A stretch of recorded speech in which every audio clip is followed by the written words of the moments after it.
You are looking live inside David E. Hastings Stadium here in beautiful Guelph, Ontario. This is Royals TV. Good evening. It's a Saturday night tilt between the Guelph Royals and the Toronto Maple Leafs, the back half of a home and home. Mark Perry alongside Jayden Prasad here with you inside the broadcast booth. And Jayden, we're in for a treat between these two teams, and I'd imagine that the Toronto Maple Leafs are looking for a little bit of revenge against what is now technically the hottest team in the IBL. 4 straight wins for the Guelph Royals.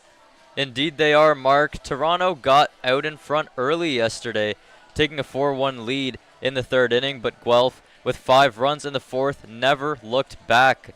The Royals now 8-9 on the season, the Maple Leafs 10-9.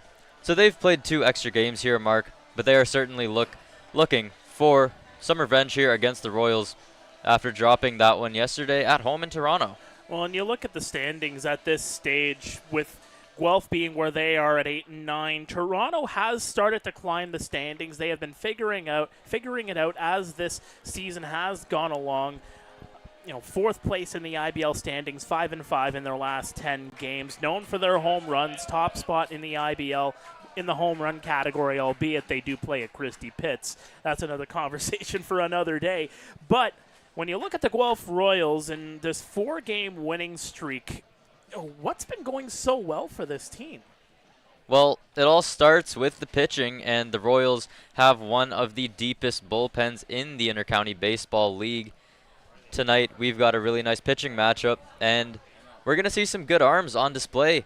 But not only has the pitching been working so well for them, but so has the offense. They exploded the other night for 22 runs against the Kitchener Panthers. And even yesterday with 7 runs against the Maple Leafs. And a huge comeback win just the other day against the Barrie Baycats. Really, everything has been working for them, especially the offense as of late. I do like that you mentioned that game in Kitchener, Jayden, because you take a look at what that game was bringing. It was a 5-run lead that was given up. It was a 9-7 lead for the Royals at one point, and then it's that big inning, those big innings, rather, that came about late stages of that ball game that really kind of set the tone, and just kind of erased any hope for the Kitchener Panthers on that occasion. Now, 3 home runs in that one, including 2 from Garrett Takamatsu, 1 from Liam Wilson. They got some big boppers in the lineup. We'll see what they can do here at Hastings Stadium tonight. We're going to go to break. When we come back, we've got some baseball here on Royals TV.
Welcome back to Royals TV. It is time for some baseball here on a Saturday night. Beautiful blue sky here at David E. Hastings Stadium in Guelph. The flags going a little bit more toward the outfield, if anything, around 21 degrees. Nice and breezy. The wind not really playing too much of a factor, but we'll see how it does play a factor, if it does, here tonight. Your umpires for tonight's game, it's going to be Daniel Newell calling the balls and strikes in behind home plate. Justin Snively is at first base. He is the crew chief. And Joel Goon, is over at third base. Again, the Maple Leafs, losers of 2 straight ball games. The Guelph Royals, winners of 4 straight games. And, well, it's another back-to-back game for both of these teams, and we'll see how they can handle this back-to-back after competing at a rare Friday night, although not so rare anymore, Friday night game at Christie Pitts in Toronto. It'll be Adam Jaffine that'll get the start in behind on the mound for the Toronto Maple Leafs. And on the other side tonight, it will be Jacob Cush getting the nod on the hill here for the Guelph Royals. He will see the first action on the bump here in the top half of the first. And Cush, again, he's kind of one of those pitchers, defending IBL Pitcher of the Year, but still trying to find his way here in 2025. Certainly, and Jacob Cush so far has pitched to a 1-2 record, which isn't the most important stat for pitchers. He's got a 3.46 ERA on the young season through 5 starts. In those 5 starts, he has thrown 26 innings, allowing 29 hits, recording 13 strikeouts and just 10 walks. So, Mark, he's certainly got his control pretty good so far early in this season, but certainly wants to limit the hits, wants to bring that ERA a little bit further down, preferably down to that 147 he pitched to in Guelph last year. But what do you think we could see from him on the mound tonight? Well, I think it's control. And you look at that game last Saturday against Brantford, and it was a game where he didn't pitch in 2 weeks. He was trying to find his way on the hill, gave up 9 hits, only the 2 runs though, so you know that he'll give up the hits, but he finds his way out of a jam more often than not. Faced 24 batters in that one, only 2 strikeouts, not usually what you see from Jacob Cush. You're usually seeing a few more punch-outs from him on a game-to-game basis, but again, this is a Maple Leafs team that's free swinging. They can hit the ball hard. They can hit the ball fast. Not exactly the hitter-friendly ballpark that they're used to at Christie Pitts, so that's going to be the test here tonight. Let's take a look at 1 through 9 for the Maple Leafs. It'll be Ryan DeSantos, John Javier, and Jordan Castaldo, the veteran. 1 to 3 for the Maple Leafs. Marcus Connects, Rando Moreno, Justin Mara, Dan Mara, Spencer McInnes, and Spencer Ross. 1 through 9 for the Maple Leafs here this evening.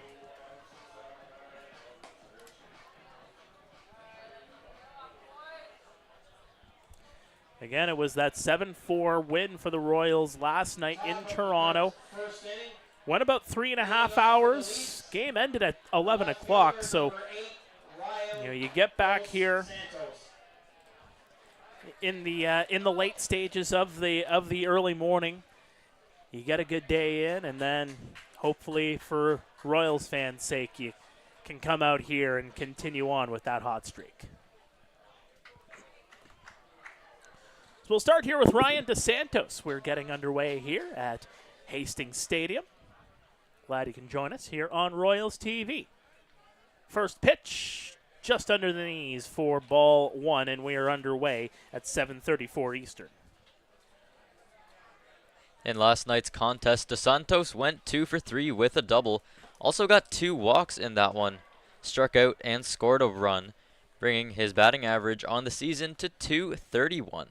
Not quite what the Leafs have wanted so far this season out of their leadoff man, but they're certainly hoping for some more production out of that spot. And tonight could be the start of something good for DeSantos. Well, one big thing, and the reason why he is in that leadoff spot, is just the walks. 28 walks on the year.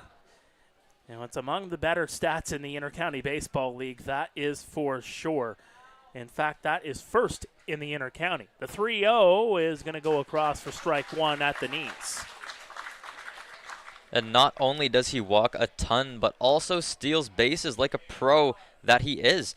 18 stolen bases on the year in 2024 as he takes that one for a strike at the knees. Yeah, he thought that one was going to be ball 4, but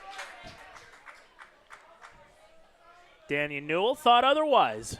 Full count here on DeSantos. Jacob, the wind, the pitch. Swing and a miss, he got him. Swinging strikeout to start off this ball game here for Jacob Cush. Just excellent execution on that pitch, getting it outside of the zone. Not really a hittable pitch for DeSantos, but generated the swing nonetheless. Not a real convincing one at that from DeSantos, and that brings up John Javier.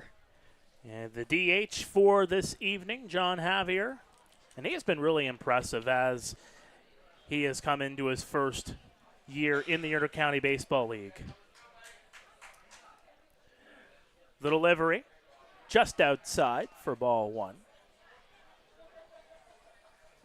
And you talk about impressive. Well, Javier is third in all of the IBL in batting average, hitting .402 so far in 2025 as he takes that one for a strike. Javier has been in that top 5 throughout the season. Guy can mash, that's for sure. The 1-1 in for a strike, just painting the outside edge. Has a 6-game hitting streak. He is 4 for his last 10 in the last 2 games. The 1-2, missing down low. 2-2. Javier, another player with a big night last night in Toronto. 2 for 5 with a home run, 2 RBIs, and 2 strikeouts, unfortunately, for him. The 2-2 missing outside, 3-2. So second straight batter with a 3-2 count here. See if Cush can figure out a way out of this jam. Second straight batter with a full count. The delivery. And that'll miss this time around, and Javier will take a free pass down the first baseline to bring up the multi-time champion, the multi-time all-star, one of the best in IBL history, Jordan Castaldo. The first baseman, number 5, Jordan Castaldo. Castaldo, just a historic name in the Intercounty Baseball League, and this year he is certainly holding his own. 388 batting average, over 49 at-bats on this young season.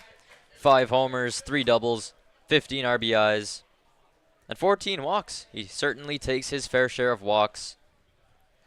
Well, that's kind of been his calling card throughout his career. Usually you see him in that leadoff spot for many of his different teams that he has played for during his career. Of course, playing for the Barrie Bay Cats on their historic run in the mid to late 2000s, facing a 2-0 count here.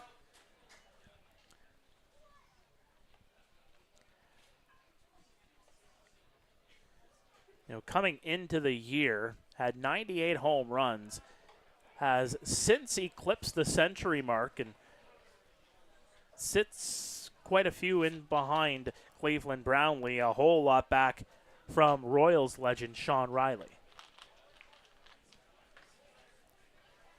2-0 count. The delivery. Down the line foul.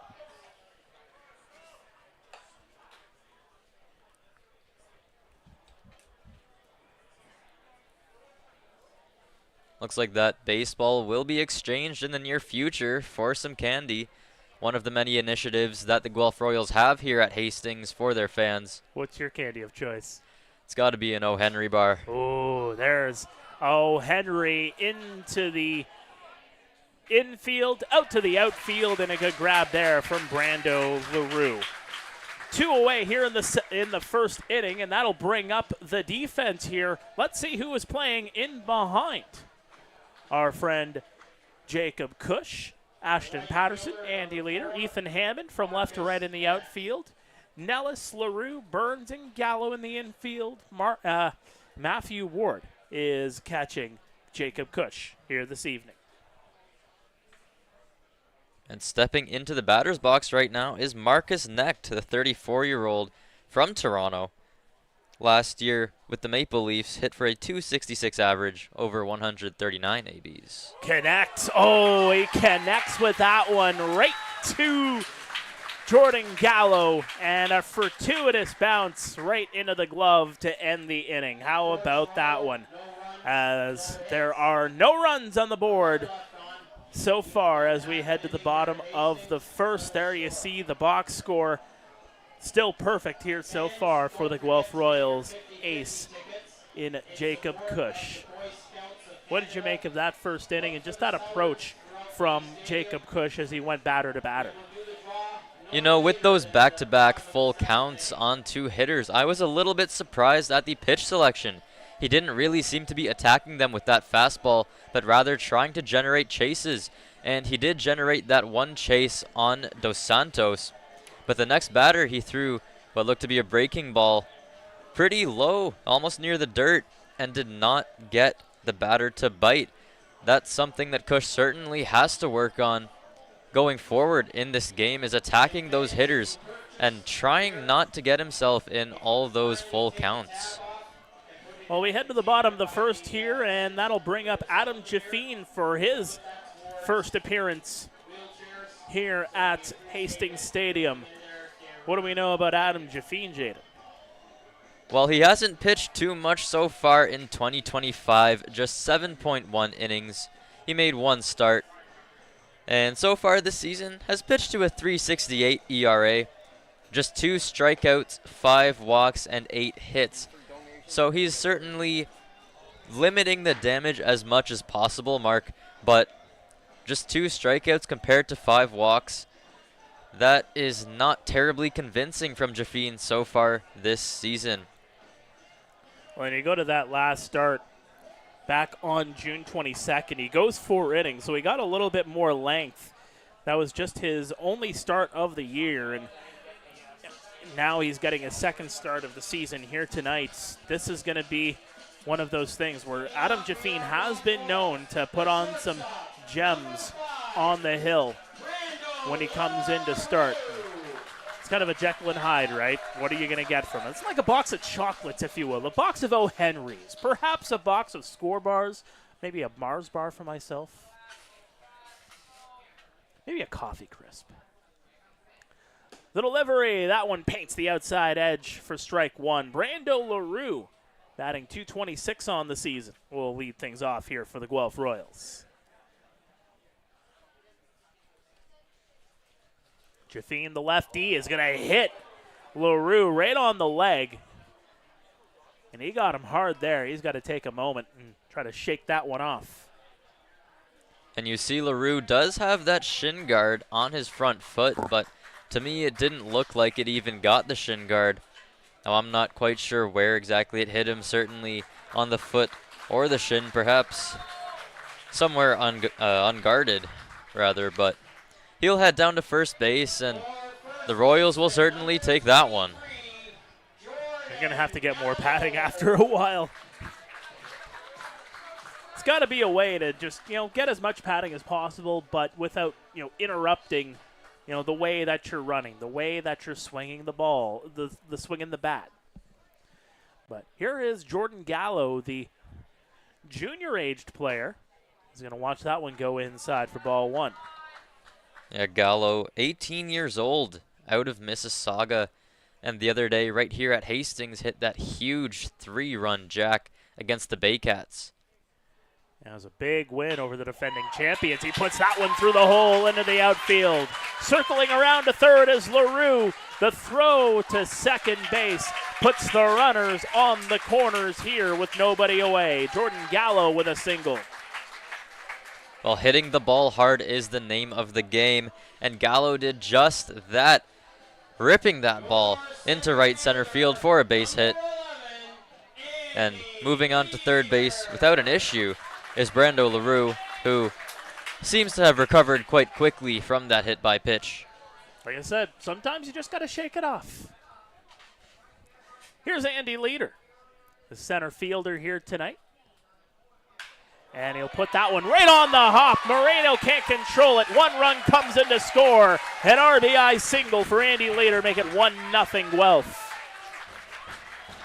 And that is just not what you want to do if you're the Maple Leafs or Rando Moreno. And you can see what he was trying to do. He knew he had time. He decided to go and attempt to knock down the baseball and get that out at first.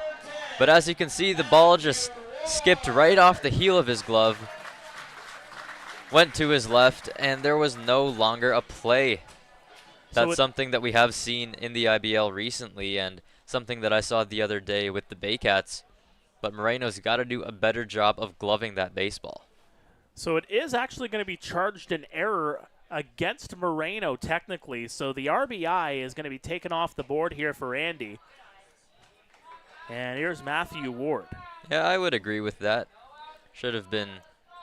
Well, it could be called 50-50 there, too. It is a hard hit ball, but Moreno's got to settle that one down a little better. Agreed. Here's the 1-0.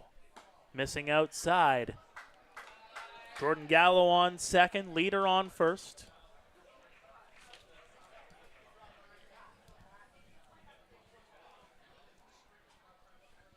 Got Mara kind of listing toward the second base. He'll just go right back over. I think you heard me. The 2-0. Chopper. Moreno fields it over to second and no throw to first. That'll put the runners on the corners with 1 away as they'll erase Leader off the base path. And there's some redemption for Rando Moreno, ranging to his right to pick that ball and make the quick exchange to second base. And that's a tough play as a shortstop, going the opposite direction from second base, having to turn your body and throw all in one motion, but he executed it very well. So bring up Mark Nellis. Watches that one go across for strike 1. Nellis hitting .286 on the season. Another one of those junior call-ups from Mississauga. Jaffine, the pitch. That one is put up high. It has enough air, though, and McInnes will make the catch. Throw into home, not in time. 2-0 Guelph as Jordan Gallo comes in to score. And really not much of a chance there for the Maple Leafs and for the center fielder McInnes to get that runner at the plate. He wasn't able to settle himself underneath the baseball as that ball was too far to his left. But a nice piece of base running there to get that second run across. So very quickly the Royals are starting to get things cooking here in the bottom of the first, and that'll bring up Ethan Hammond, who's working right field tonight.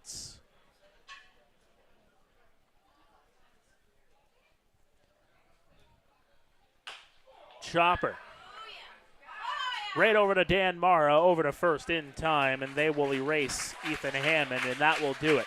But not before a pair of runs come in to score. It is 2-0 Royals after the first inning of play. We are live at David E. Hastings Stadium here in Guelph. You are watching Royals TV.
Welcome back to Royals TV. Mark Pare, Jayden Prasad here in the broadcast booth here in Guelph as we get set for the second inning of play. It'll be Rando Moreno, the shortstop, that will get things started here for the Toronto Maple Leafs, who find themselves in a 2-0 deficit early on. Cush, the delivery. And that one's lined foul, well foul. A loud foul ball from Rando Moreno. Moreno, 32 years old, out of the Dominican Republic, spent the 2016 season in the San Francisco Giants organization. Tries to square up to bunt there, has to pull back. Now that is something you don't see too often, a loud foul ball followed by a bunt attempt. And yeah, like you said, Giants did well with him for 7 seasons in that system. Made it to AAA Sacramento. Experience in the Atlantic League, the Dominican Winter League as well. He's been around everywhere. They call him Suitcase after you've traveled a few different stops.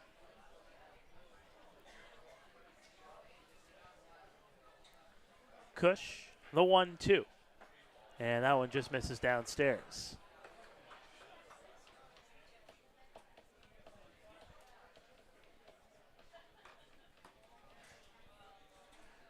And we'll try again. The 2-2 missing under the knees as Cush trying to find that location.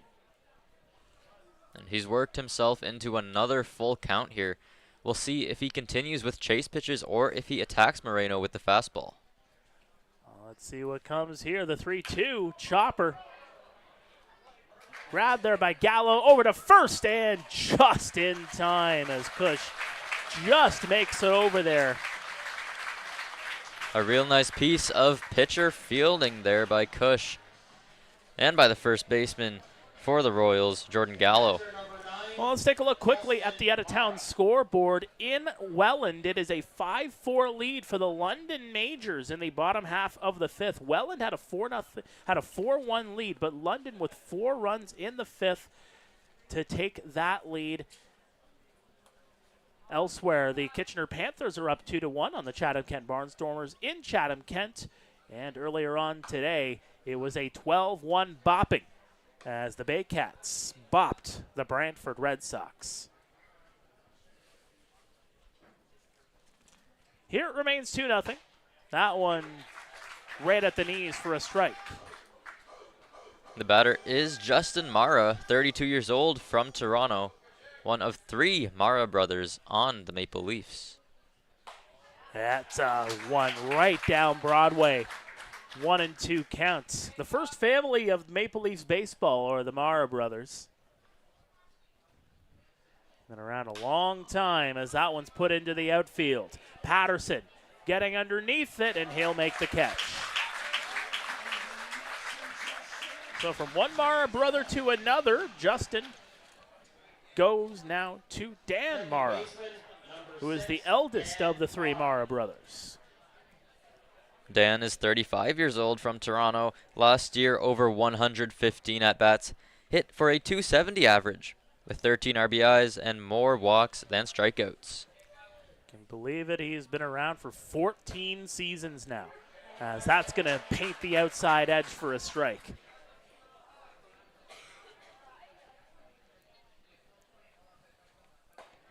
And he's attacking the strike zone very often here is Jacob Cush. That's 2 strikes on Justin, or on Dan rather. That's popped up in the infield, and Cush makes the grab.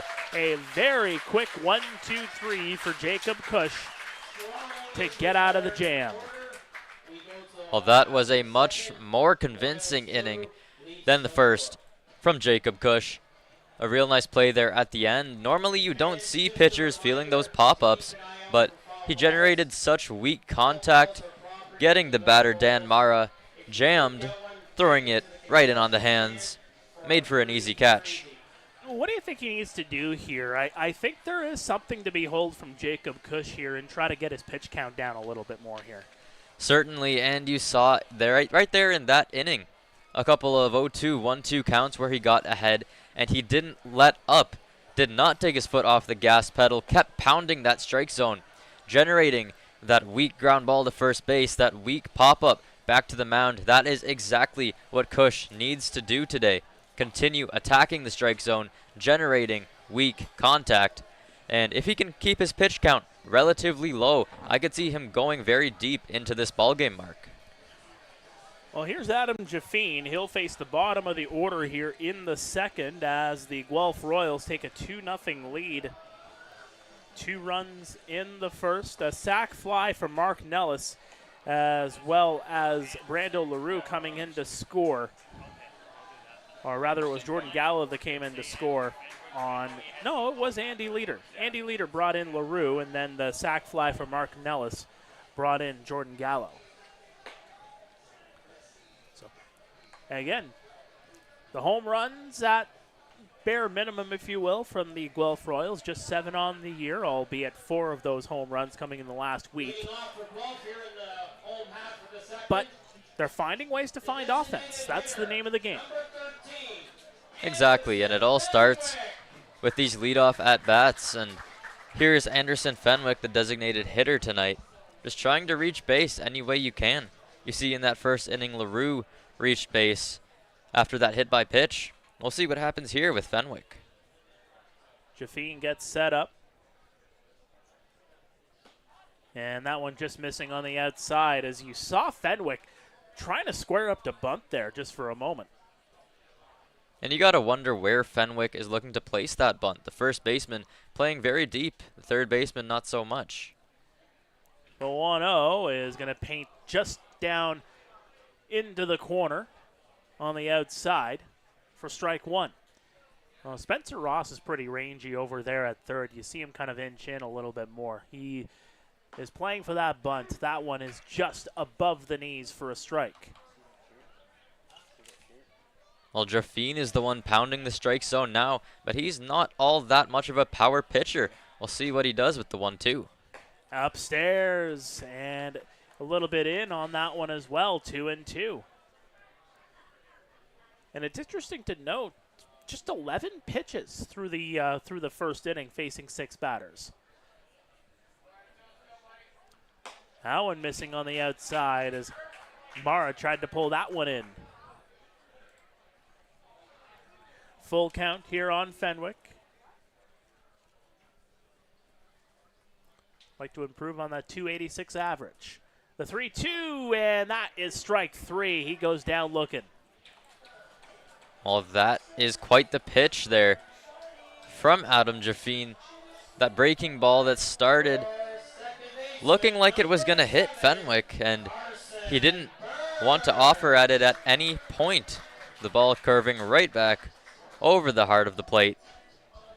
1 down for the Leafs. And here comes Carson Burns, the second baseman, into his 11th game of the year. And that'll go for a strike. Former Barrie Baycat.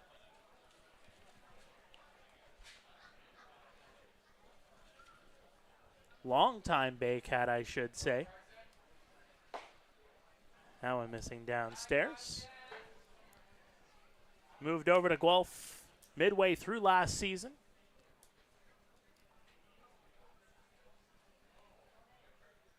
The 1-1. Missing outside yet again. Jaffine, the former Canadian junior national, facing a 2-1 count here on Carson Burns. Burns puts that one into left center. Base hit for Carson. Excellent piece of hitting there from the 27-year-old Burns, taking that outside pitch and hammering it to the opposite field for a single. Well, and he was a guy who was 3 for 5 last night in Toronto. Now on a 2-game hitting streak. And, he had that lull, for 3 games, albeit he came into those games late against Kitchener, Welland, and Brantford. But Now, when he is consistent at the plate, he sure is consistent. That one missing outside.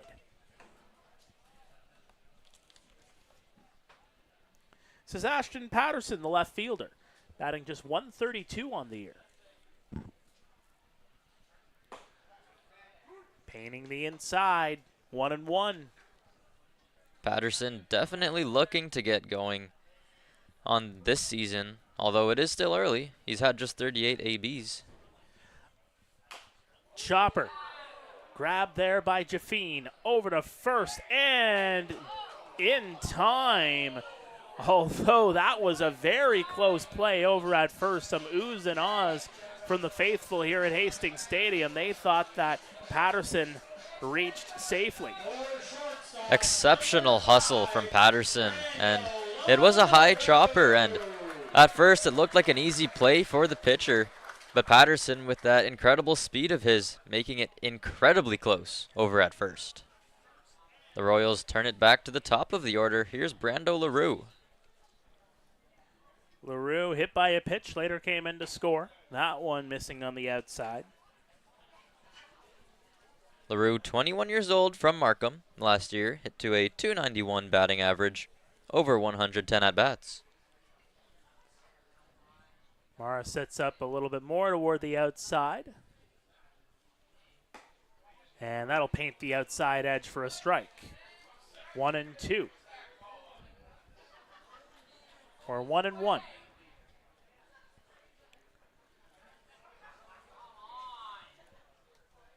Jaffine taking his time. The 1-1 missing on the outside, and Mara jumped up.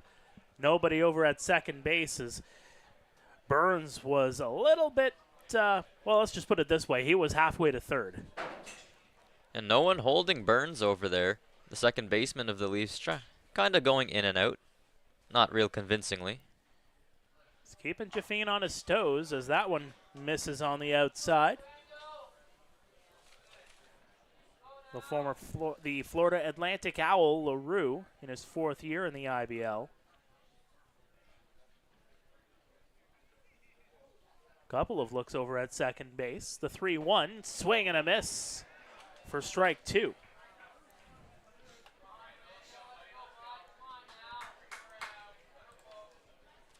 Need to put the ball in play here if you're Brando LaRue. Full count, 2 outs, runner on second.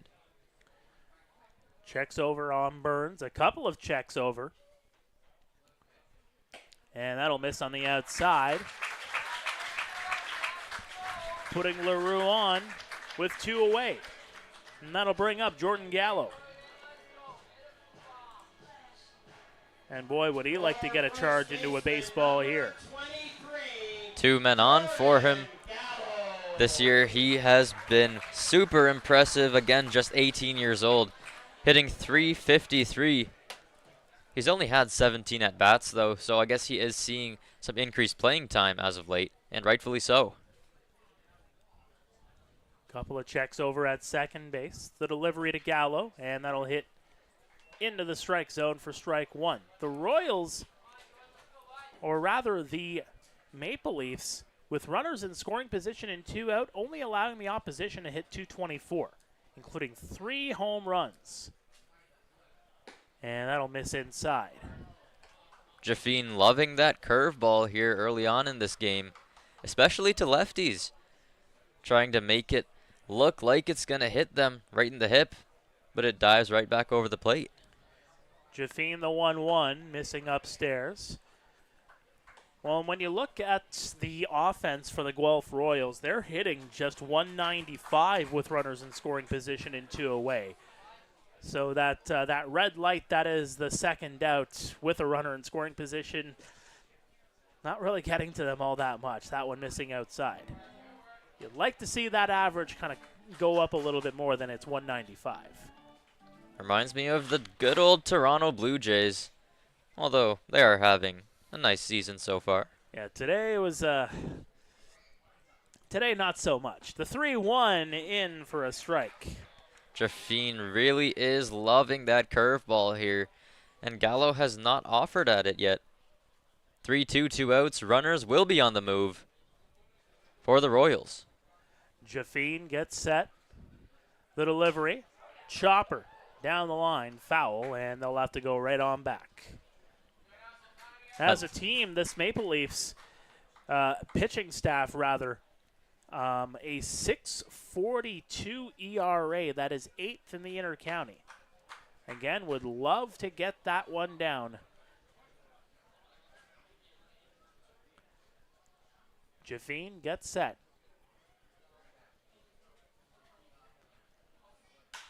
That one's popped up high. Into the outfield. DeSantos getting underneath it, battling the sun, and he'll make the catch. And that'll do it. Pair of runners stranded, but it remains 2-0 Royals here on Royals TV on a Saturday night at Hastings. We'll be back after this. Don't go anywhere.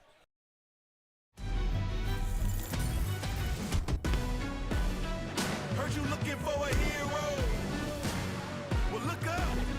Yeah, I got the heart of a champion. If I get knocked down, I get back up.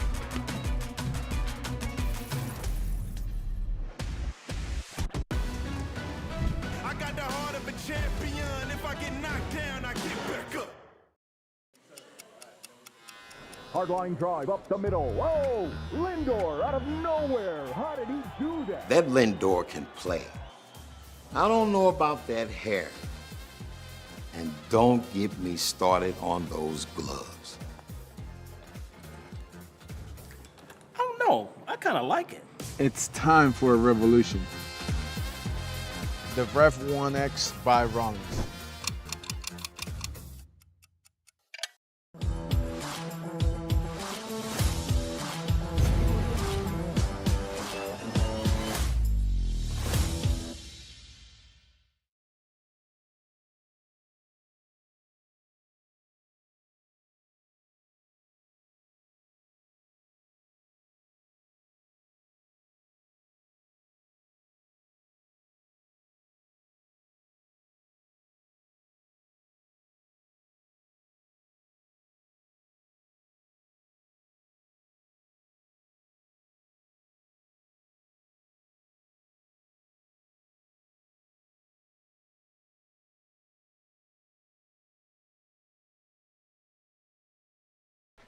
Welcome back to Royals TV. Mark Pare, Jayden Prasad here in the booth. Leading off for Toronto. And the Maple Leafs are up here to start the third. It'll be Spencer McKinnis, Spencer Ross, and Ryan DeSantos due up here to take on Jacob Cush, who had a couple of Jekyll and Hyde innings, if you will. Had an increased pitch count in that first inning, but really limited it down in the second, as that'll go in for strike one. A bit of a generous call there. Maybe Cush caught the corner.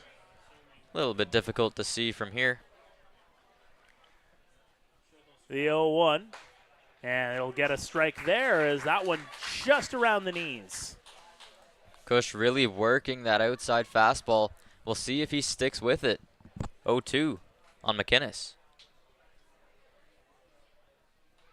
Here it comes, the 0-2, swing and a miss, he got him.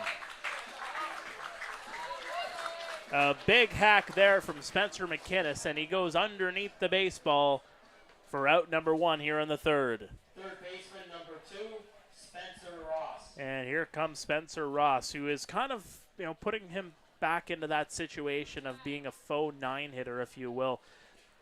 Guy gets on base more often than not when he's cooking. That he does as he pops one up on the right side. Here he comes over to Gallo, and Gallo will make the catch.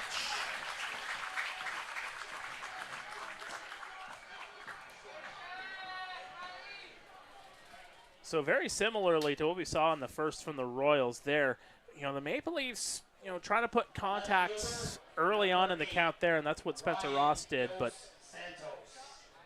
just got underneath the baseball on that one. Here comes Ryan DeSantos once again.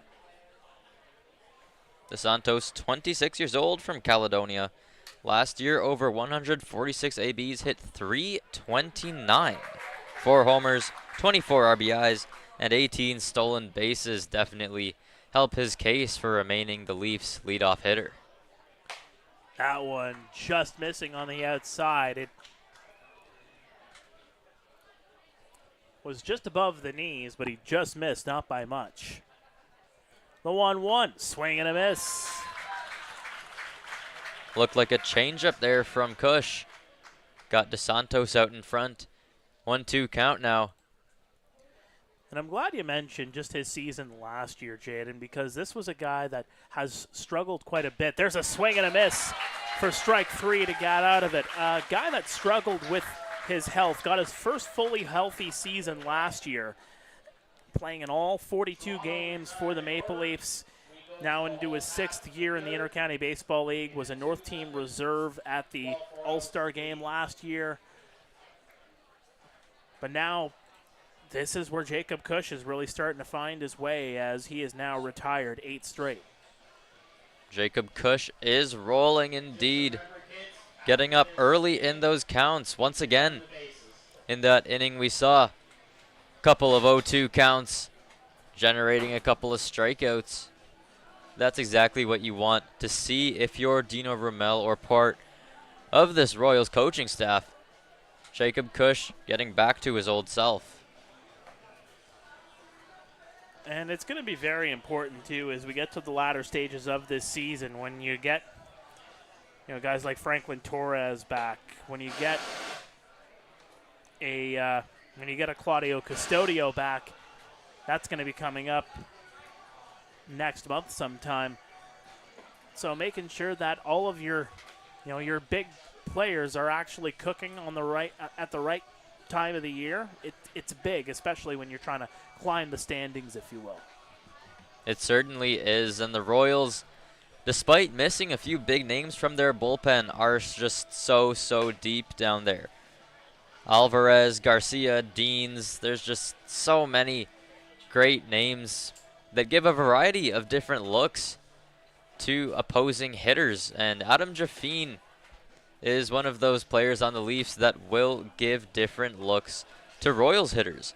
Jaffine is certainly more of a contact pitcher, won't strike out all too many batters, but he sure does generate weak contact. He is facing the center fielder for the Royals, Andy Leader, in the 3-hole, to be followed by Ward and Nellis.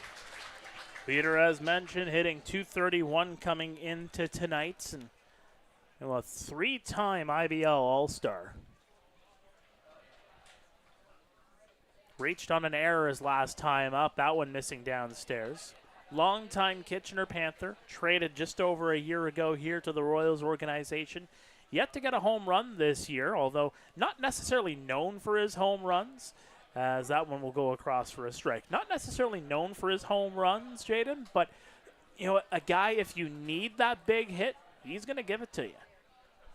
He did have 2 homers last year through 112 ABs, as he fouls that one off down the left field line. And if everybody remembers, obviously, had that big home run against Welland in Game 5 of the semifinal that put them into the IBL final.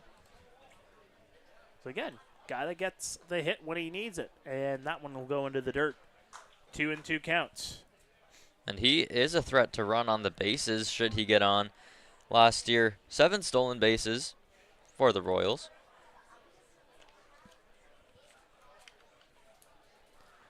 Jaffine getting the sign as Mara lists a little bit toward the middle.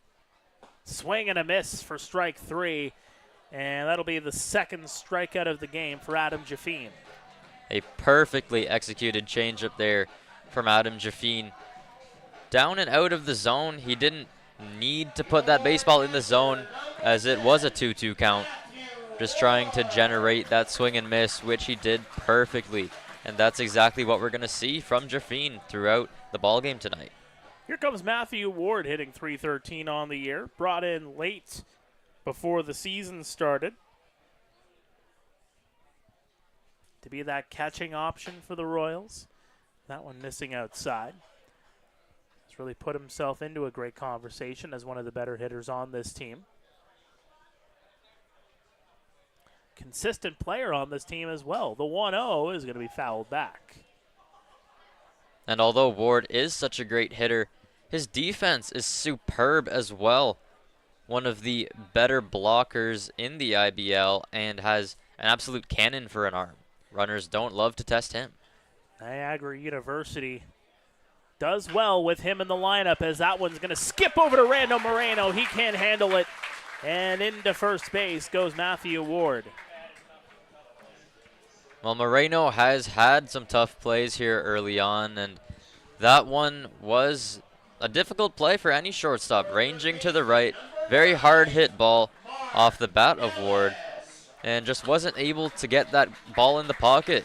It kind of hit the palm and trickled out, something we've seen twice from him already. Well, it's tough, too, because you're going on the run at the same time as trying to trap the baseball, swing, and getting a piece of it there is Mark Nellis.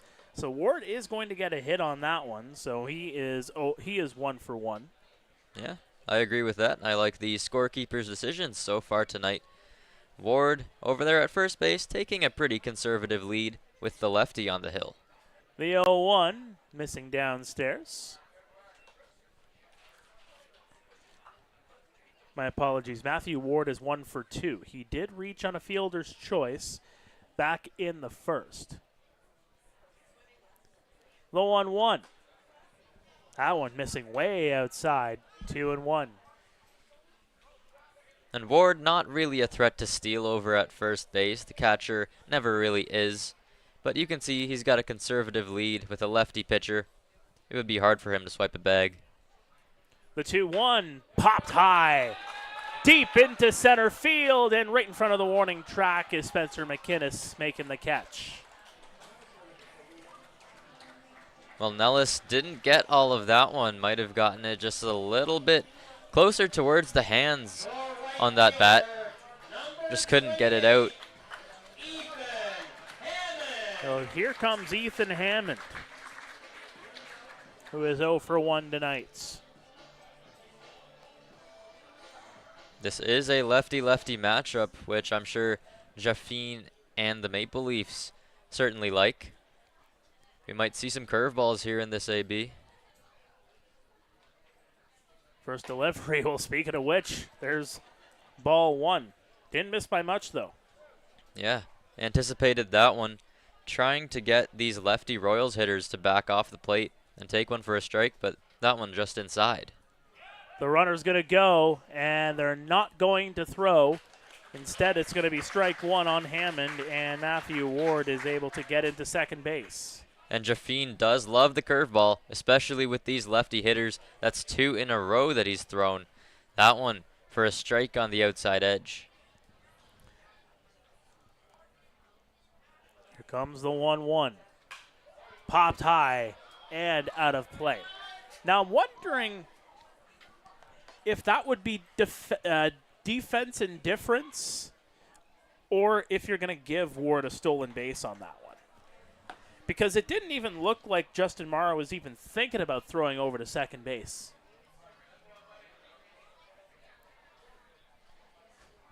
The 1-2, missing upstairs, 2-2. I think Ward will get credited for that stolen base, as the shortstop Moreno, it looked like he was closer to second base. I think at the end of the day, Justin probably saw that he was going to get the bag anyway. And that'll be popped up and out of play, and Ethan's got to shake something off there. He may have tweaked something there as he was taking that swing. I'm not quite sure what that was, but he does a full circle of the batter's box, returns. It is now a 2-2 count with 2 outs and a runner on second. Lots of 2s over on that scoreboard. It's also a 2-0 ball game for the Royals here in the third. No 2 there.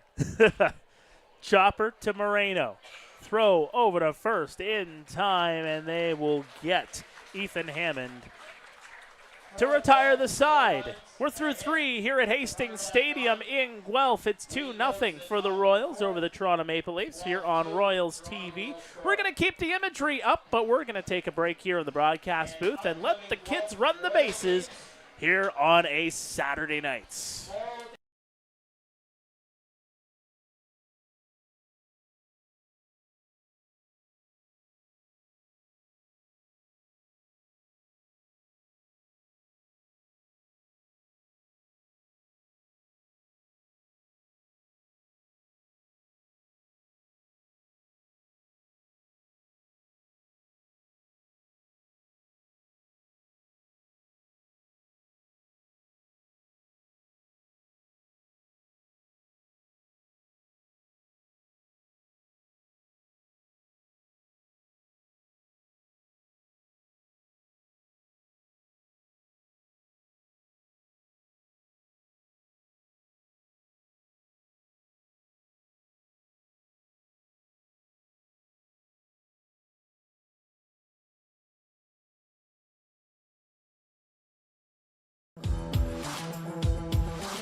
Well, welcome back to Royals TV as we get set for the 4th inning here at Hastings Stadium in Guelph. Mark Pare, Jayden Prasad.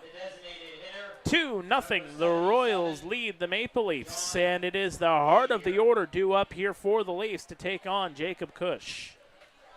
John Javier will get things started, batting .402 so far this season, over 82 at-bats, 33 hits, 5 homers, 17 RBIs.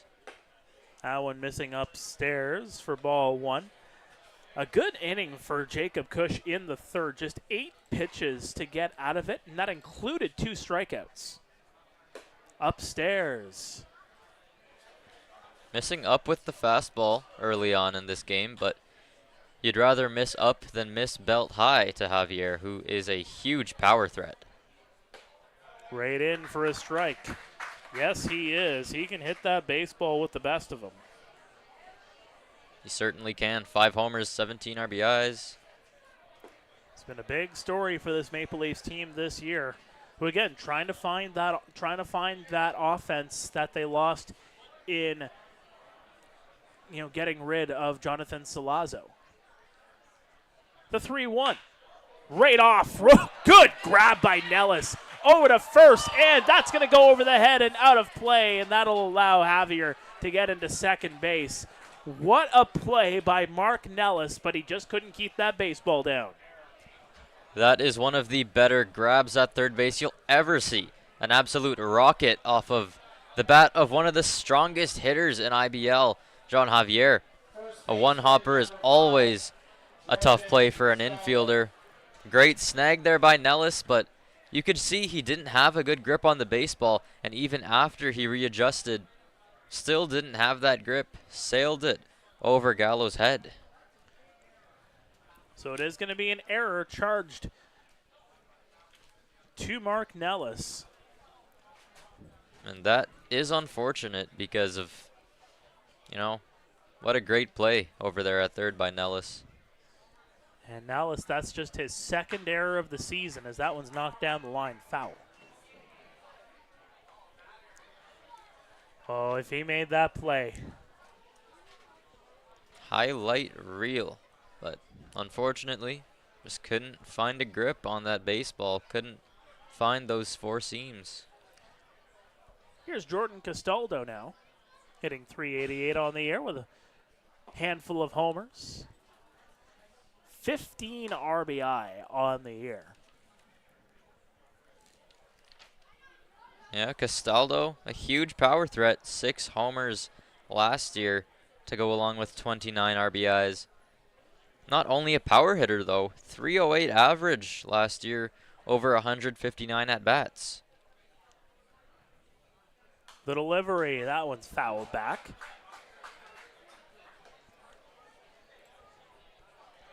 And 1-2 is the count on Castaldo. We'll see what Cush tries to do here. If he tries to throw a chase pitch maybe in the dirt, or throw a fastball and try to catch Castaldo off guard. Sitting at 499 RBI in his career. As that one is going to be strike 3. Castaldo goes down and he can just only hang his head there. 1 down here in the 4th. Well, Castaldo didn't like that call, but didn't argue it either. Looked like might have been on the black, but nevertheless, Jacob Cush, again, executing his pitches, attacking the strike zone. And I'm glad that we got to see a 1-2 fastball from him. It shows that he's still willing to attack that zone, even with the 3-hitter Castaldo up to bat. Marcus Connect watches that one miss inside. And you talk about power hitters. I would imagine Marcus Connect is going to get a few votes for Player of the Month honors with the month of June that he has had. The 1-0. Popped high. Playable. Leader getting underneath it. Looks it and gets it. 2 away.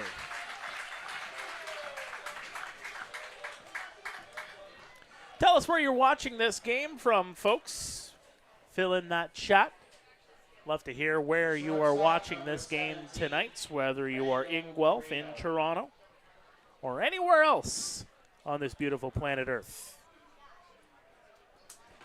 And a beautiful night at that here at Hastings Stadium. It is gorgeous. See, this is one of those games where if you're not here in the ballpark, you get a projection screen television, you put it out in the backyard, have a few cold ones with your buddies, and just watch the baseball game right on that big screen. And that one misses downstairs on Rando Moreno for ball one.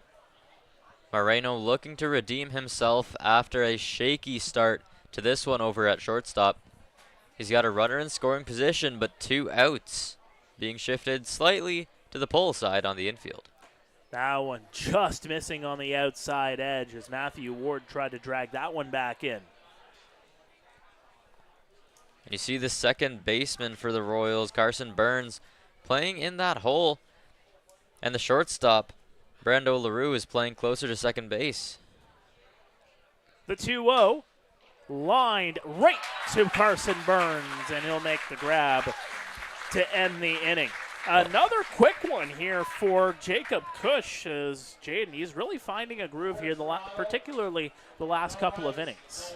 Yeah, he is just doing amazing so far in this one. There was a hard hit ball there right at the third baseman. Thankfully, it did not go by for extra bases. Instead, well, the throw went out of play for extra bases, but that is not the fault of Cush. And talk about positioning. Carson Burns, like I just said, playing in that hole on the lefty hitter, anticipating a ball hit over there, and it was right to him. Nice line drive off the bat, but right at the second baseman.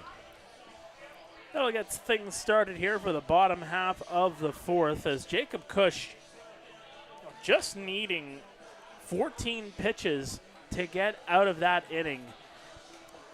And again, you want to see it, and I say it all the time, you want to see between 12 and 15 per inning if you're really, wanting to have some longevity through the game. Well, Jacob Cush, he's through 4 here so far, and in particular the last 3 innings, he's had some really, really good outings and limiting his pitches more importantly. Yeah, Cush just 52 pitches so far in this one through 4 innings. That is a great sight if you are part of the Royals coaching staff. And looking out at the left field bullpen, there is no action whatsoever.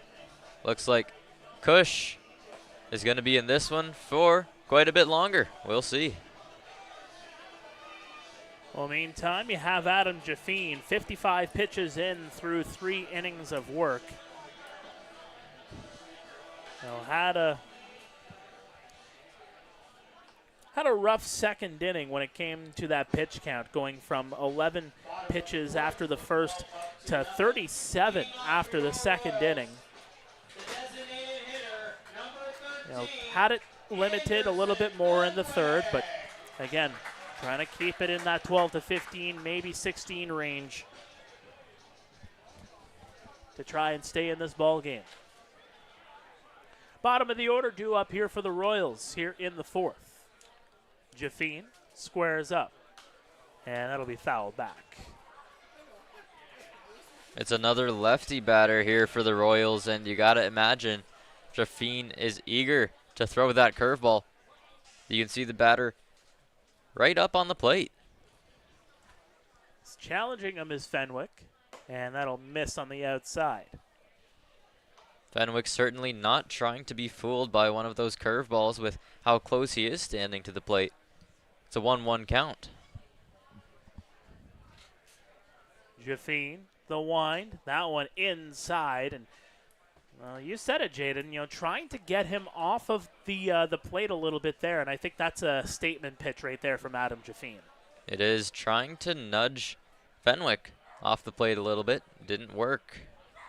The 2-1 missing downstairs.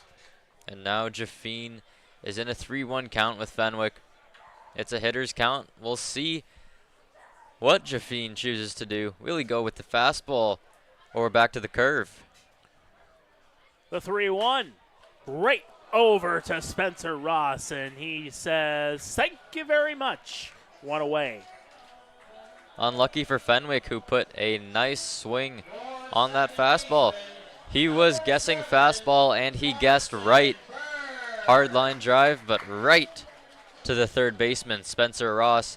That will bring up the 8-hitter, second baseman, Carson Burns. Burns 1 for 1 with a single. Was stranded in the second inning. And it's another lefty bat taking on Jafine here. Lots of lefties in this Royals lineup today. He'll put that one high, deep into center field. Back it goes, but McInnes makes the grab, 2 away. Well, he put a charge into that one. Just could not pop it over the fence. Nice play reading that baseball was McInnes. That will bring up the 9-hitter, Ashton Patterson, with 2 outs, looking to turn things over to the top of the lineup.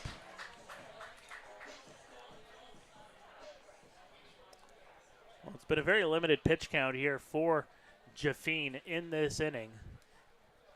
Not really much movement in the Leafs bullpen. And that'll go in for strike 1 on Patterson, who didn't like that pitch too much. Thought that one was a little bit high, but the home plate umpire did not think so. 0-1 on Patterson.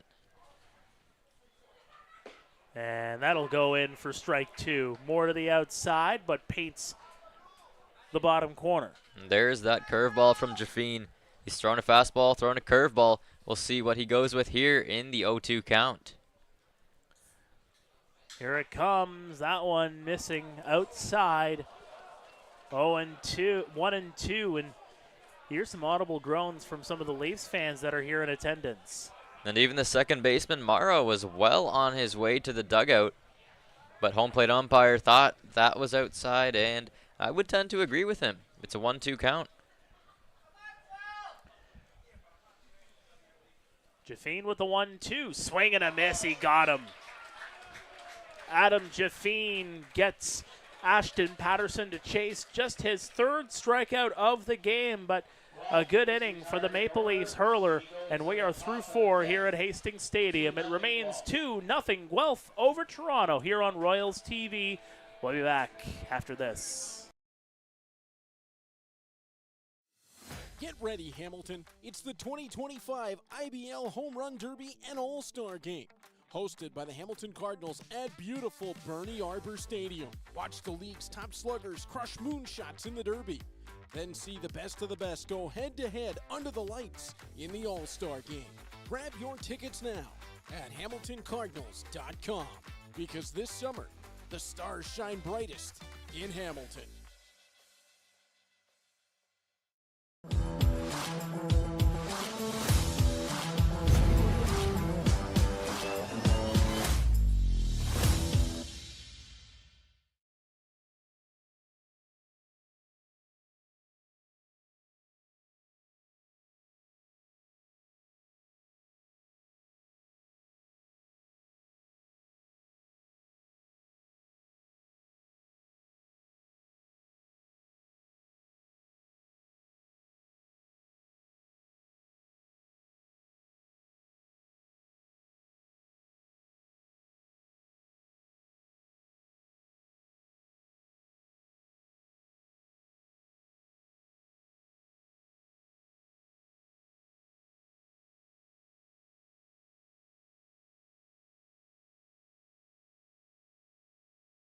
Welcome back to Royals TV. We're getting set for the 5th inning of play here on a Saturday night. As we start to go under the lights, sun's starting to set here. It'll be Justin Mara, Dan Mara, and Spencer McInnes still up here for the Toronto Maple Leafs, who are, starting to, they're having trouble finding an answer for Jacob Cush.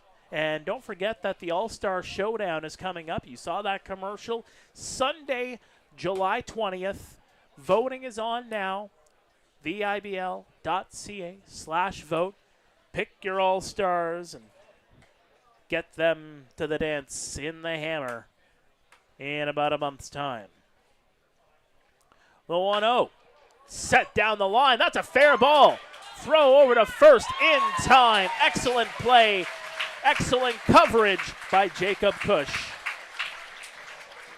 That one was ripped by Mara just over the first base bag. Very nice play there by the 18-year-old Jordan Gallo to get over there. The first base umpire signaled fair, and a very nice piece of pitcher fielding by Jacob Cush. Getting over there in time. Plenty of time, actually, for the out. And here is the other Mara. This is Dan. Danny boy watches that one go at the knees. For strike one. Dan Mara was held hitless yesterday, 0 for 3, although he did have a pair of walks. He is hitting an even .300 on the season. The 1-1 squares up to bunt. Not sure how legitimate of an attempt that was, as the Royals infield now don't have to worry about that. 2 strikes. The 1-2 popped high and out of play. Thought that might hit the grandstands here, but it did not. It'll go in behind. Mara 0 for 1. Popped one up to the pitcher his last time up. The 1-2, another one. Fouled away. This is a good at-bat from Mara.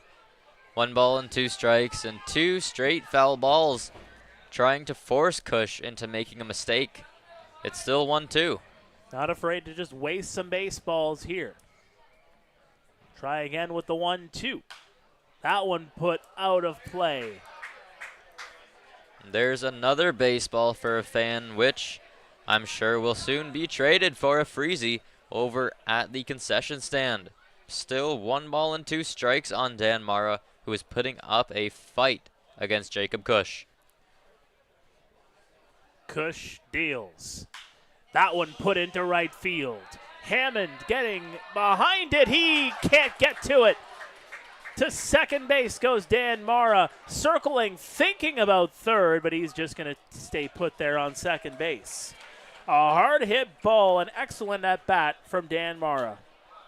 And that, for me, is the at-bat of the game so far. Dan Mara fouled off pitch after pitch, finally forcing Cush into making a mistake. And what did he do with it? Drive that ball into the gap in right center field. Not a great effort out there by the right fielder Hammond. Didn't look too convincing, but Mara standing on second base with 1 out. Here is Spencer McInnes. So Mara will get the double, and McInnes will foul that one back. Glad to see a lot of you are chiming in from everywhere, from Toronto to St. Mary's to Whitby to Venezuela. Yes, we have a little bit of everything and everywhere here tonight. That one is put into play. Patterson, and that'll just go into foul territory. LaRue went a whole long way from shortstop to try to reach that one too. Great effort by LaRue and from Patterson, who lost his hat during that play. It's 0-2 on McInnes. And Jacob Cush up in another count, looking to finish McInnes here and get on to the 9-hitter.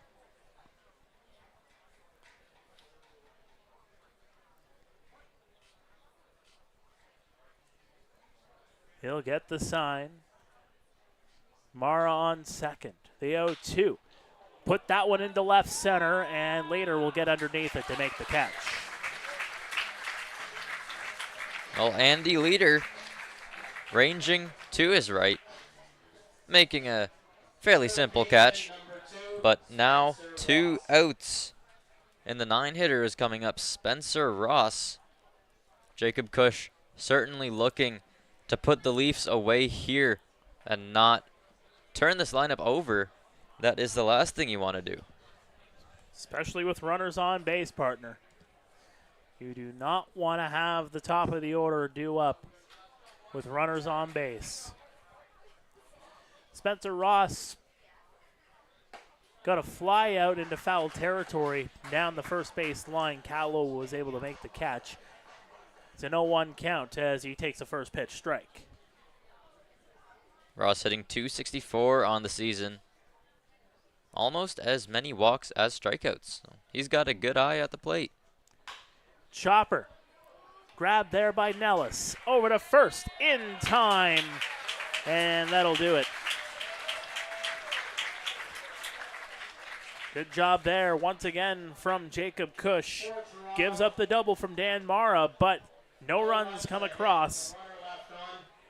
And we will head to the bottom of the fifth here at Hastings Stadium, and the Royals still with a 2-0 lead. And in fact, that double was the first hit given up by Jacob Cush in this game. So that just goes to tell you. He's looking for contact, but he's had his defense there as well. Inducing lots of weak contact at that, and you see that chopper there at the end, right to Nellis. Nice play and a strong throw to end the inning. And you talk about pitching to contact, well, here is one of the better contact arms in the IBL in Adam Jaffine.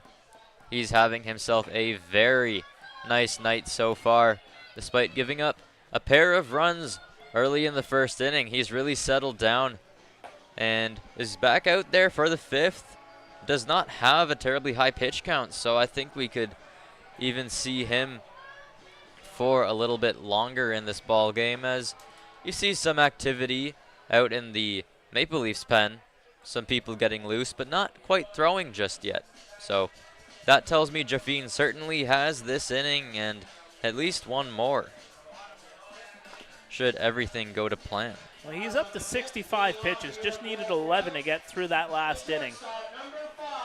And another pitcher that gets better as time goes along, and now we'll have to see how things roll with him facing the order for the third time, starting here with Brando LaRue. And LaRue puts that one high, deep to left center. Ranging over is McInnes. He'll make the catch. And you could just hear off the bat, he didn't get all of that one. Sent it into the deepest part of the ballpark, which didn't help either, but that one, maybe if he got it an inch or two further up the bat, would have gone out. But LaRue is retired. The first baseman, Jordan Gallo, is up, hitting in the 2-hole tonight. Now, someone was asking about Liam as well, and maybe not 100%, but he is here tonight. He is on the bench. He is on the card. Jordan Gallo, the batter, who is taking that spot over at first base for Wilson here tonight. And that'll go in for strike one, painting the inside edge. The Royals do play tomorrow. 2 o'clock start in Chatham-Kent before coming back here for a Canada Day showdown with the Kitchener Panthers. The 1-1 holds off. 2-1. So there is some game to get through, and I think if anything, if your players aren't at 100%, it's a long season. Yes, it's only 42 games, but it can be a long season, and it's nice to give your guys some rest every once in a while. The 2-1, fouled back. 42 games is still a lot of baseball, especially for these fielders that play every single day. Jordan Gallo trying to work himself into more playing time, and he has certainly helped his case. The 2-2 is fouled back and away down the left field side. Well, Gallo is battling now. 2 balls, 2 strikes on him. Looking to do what the Leafs did in the last inning. Force the pitcher into a mistake. Jaffine with the 2-2. Put high. It'll stay in the infield. Mara gets underneath it, and Dan Mara makes the catch. Not exactly what you wanted if you're Gallo. He was probably trying to foul off that pitch that was over the inner half, but ended up getting jammed, popping it up on the infield. Easy play there for the second baseman, Mara. That brings up the 3-hitter, Andy Leader, playing center field today.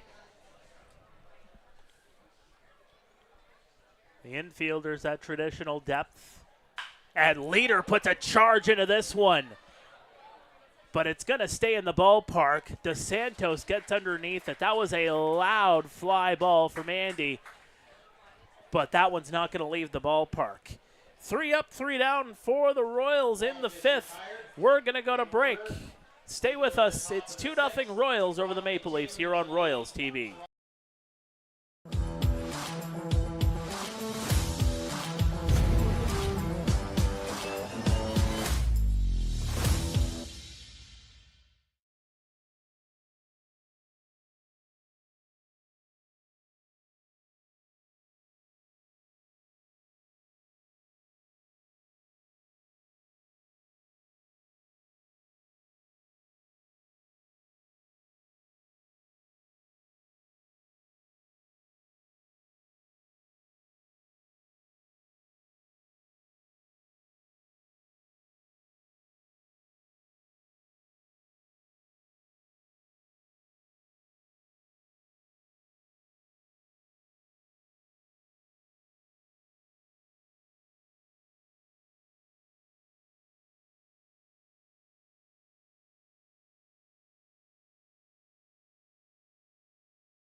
Welcome back to Royals TV. To the 6th we go. Here at Hastings Stadium, we're rolling along here on a Saturday night. And what has really started to turn into a kind of a pitcher's duel here tonight, Jayden. And Jacob Cush back out there for the 6th inning. He has been lights out tonight for the Royals. Facing the top of the lineup for the Leafs, it's going to be DeSantos, Javier, and Castaldo here in the 6th. The delivery, swing and a miss. Ryan DeSantos has struck out twice, both times swinging in this game. Looks like he was expecting a fastball there, got the changeup instead. The 0-1 missing outside. You know, it's hard to tell from here, but that may not even be a changeup. I was watching his warm-up, and it looked like he was signaling for a splitter, perhaps. Holds off on the swing, but it goes across anyway, and DeSantos just looks up in the air thinking, oh, should have got to that one. The 1-2, missing on the outside. Yeah, everybody's starting to get freezies here now. I guess lots of foul balls. Yeah, some grape, there's some strawberry. Orange every day of the week for me. I have to agree with you on that one. There we go, partner. 2-3-2 count here on DeSantos. The Royals fans didn't like that one. Cush missed outside with the previous pitch inside there. 3-2, Squibber down the line, foul. Yeah, orange freezies are the way to go. Now how about Gatorade? Gotta go orange, man. Oh, my dude. Fortunately, I don't have an orange with me today. Yeah, that doesn't look orange, partner. The 3-2 swing and a miss. But that looks like a strikeout there as Ryan DeSantos, for the 3rd time tonight, has gone down swinging. Not a great night for DeSantos, but that brings up John Javier. Always a power threat, and boy, could the Leafs ever use a surge of power. They're only down 2-0. They're a bloop and a blast away from a tied ball game. Well, they've only gotten 2 runners over to second base all night. The double from Mara, it was John Javier that reached base twice. In fact, only 3 batters have reached base all night here for the Maple Leafs. Javier has reached twice, and then obviously Mara reached once. That one's popped up high. Shallow left field. LaRue calling off Patterson, and he'll make the catch. This has been a clinical game and a statement game from Jacob Cush. So much weak contact that he's inducing, and he's got a solid defense behind him. A little bit of a late call perhaps there from the shortstop LaRue, but it doesn't matter. There are 2 outs here in the top of the 6th. Jordan Castaldo, the first baseman, stepping into the box. Hitting from the left side of the plate. Defense pretty straight up. Infield shifted a little bit to the pull side. Castaldo, the batter. Watches that one go downstairs. Again, we are on milestone watch here for Jordan Castaldo. 499 career RBI.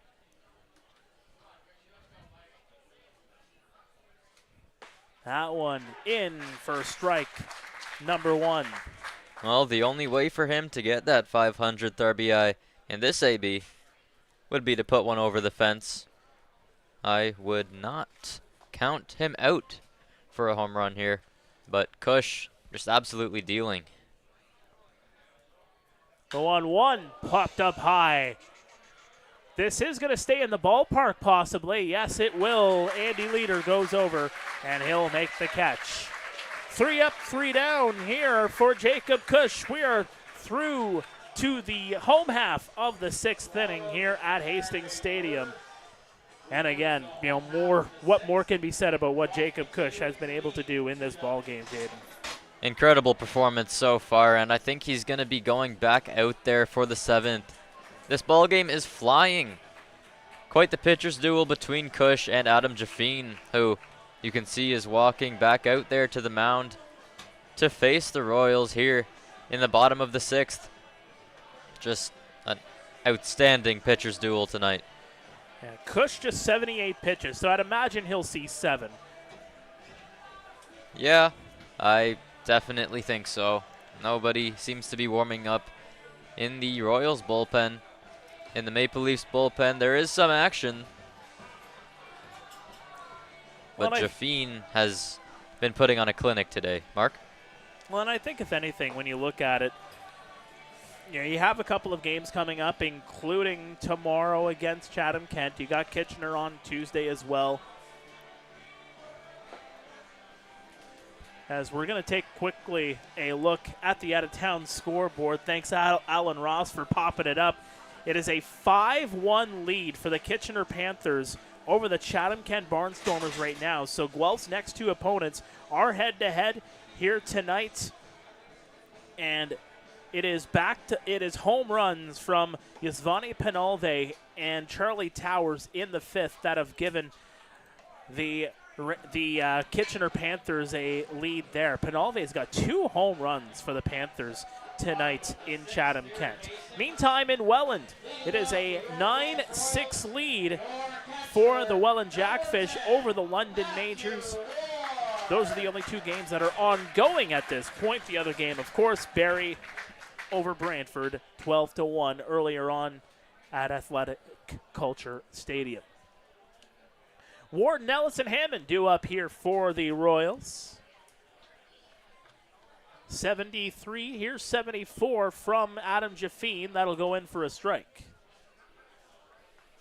Matthew Ward, always a threat in the batter's box. Hitting .313 so far this season. Just 1 homer, but 7 RBIs.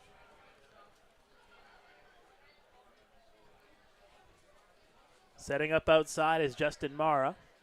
The delivery into the dirt.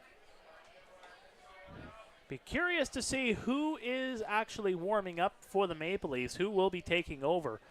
Do they go and keep a lefty in there? Do they go to a righty? We'll have to see. The 1-1 chopper. Soft contact. Moreno over to first in time. Good ranging throw there to retire Ward. Very nice play there by Rando Moreno. Reminds me a little bit of Troy Tulowitzki, former Blue Jay, but nice throw on the run. I remember Tulo. That 2015 year, still have plenty of memories from that one. That was a special team. Here's Mark Nellis. Has an RBI to his credit here tonight. Or my apologies, he does not. In fact, no RBI so far tonight for anybody. Only 2 runs on the board. Both scoring plays. One of them was an error charge for the shortstop. It should have been the end of the inning, but 2 runs have come in to score since then, and that one's going to miss inside. So not a day for ribeyes, if you will. Certainly a pitcher's duel. The 2-1 chopper there. And over barehanding it and unable to make a clean throw there, Spencer Ross, and Mark Nellis will get on board. Nellis got lucky there, a little bit of weak contact, which Jaffine is trying to induce. But sometimes that weak contact finds ways to get through.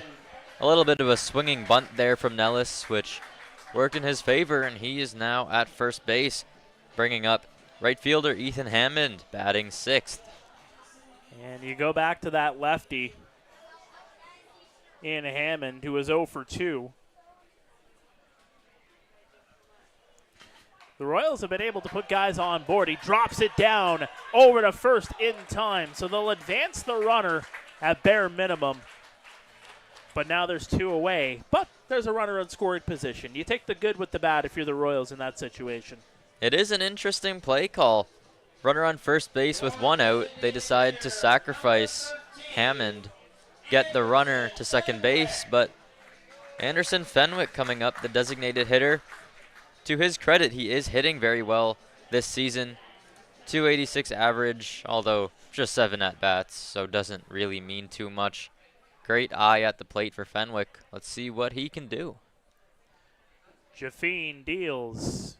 Missing downstairs. He was looking for that bottom corner, was Jaffine, but just couldn't get to it.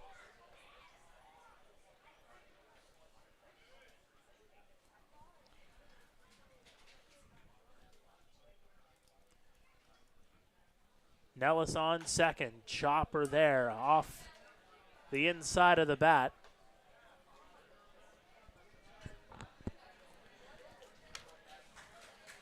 If Fenwick reaches, it'll be Carson Burns coming up to the dish. And this is that stretch in the Royals lineup with tons of lefty hitters. And Jaffine is going to face these lefties, but once it turns back to the top, we will see. Well, he's going to have to face Carson Burns now because Fenwick just got clocked in the back. A curveball from Jaffine that just didn't break. Or rather, it started just too far inside. Fenwick took it like a champ, and here is another lefty. Second baseman Carson Burns coming up in a big spot. 2 outs, 2 on. 2-0 ball game. And this is where you really need to start just cashing in these runs. You do not want to leave these guys on base, but it's a tough task. So Burns is 1 for 2. Couple of looks there from Jaffine, missing upstairs. 1-0. Here on Mr. Burns. Last year in the playoffs for Guelph, Burns hit for a 205 average over 44 at-bats. Big part of that infield going toward the IBL final. Trying to throw over to second, and Nellis had to retreat all the way back. Moreno was thinking about going over, but Justin Mara wanted to make that quick throw, and Rando just was not in position there. Now directly in behind Mark Nellis, the 1-1. That one just missing on the outside.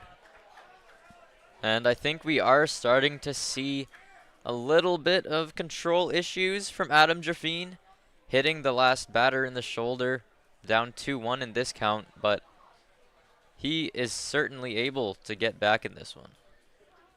Pitch number 88 incoming from Jaffine. That one's fouled off. And all of a sudden, Jaffine just needs one good pitch to get out of it. 2 balls, 2 strikes, 2 outs, 2 runners on, 2-0 ball game. It's a day of twos here. Fenwick on first, Nellis on second. Jaffine looking to pay this one off. Put high into left field, and DeSantos comes over to make the catch. So another couple of runners get stranded for the Guelph Royals, but they remain in the lead. 2-0 is the score as we head to the 7th here at Hastings Stadium. Under the lights here on Royals TV.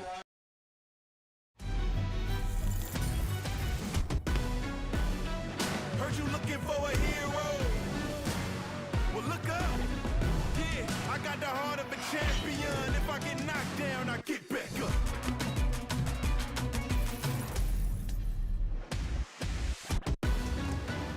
I got the heart of a champion. If I get knocked down, I get back up.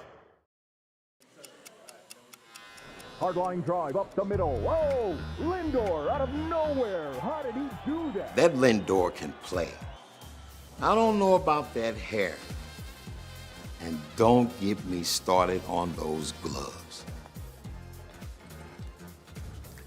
I don't know. I kind of like it. It's time for a revolution. The Ref 1X by Rollins.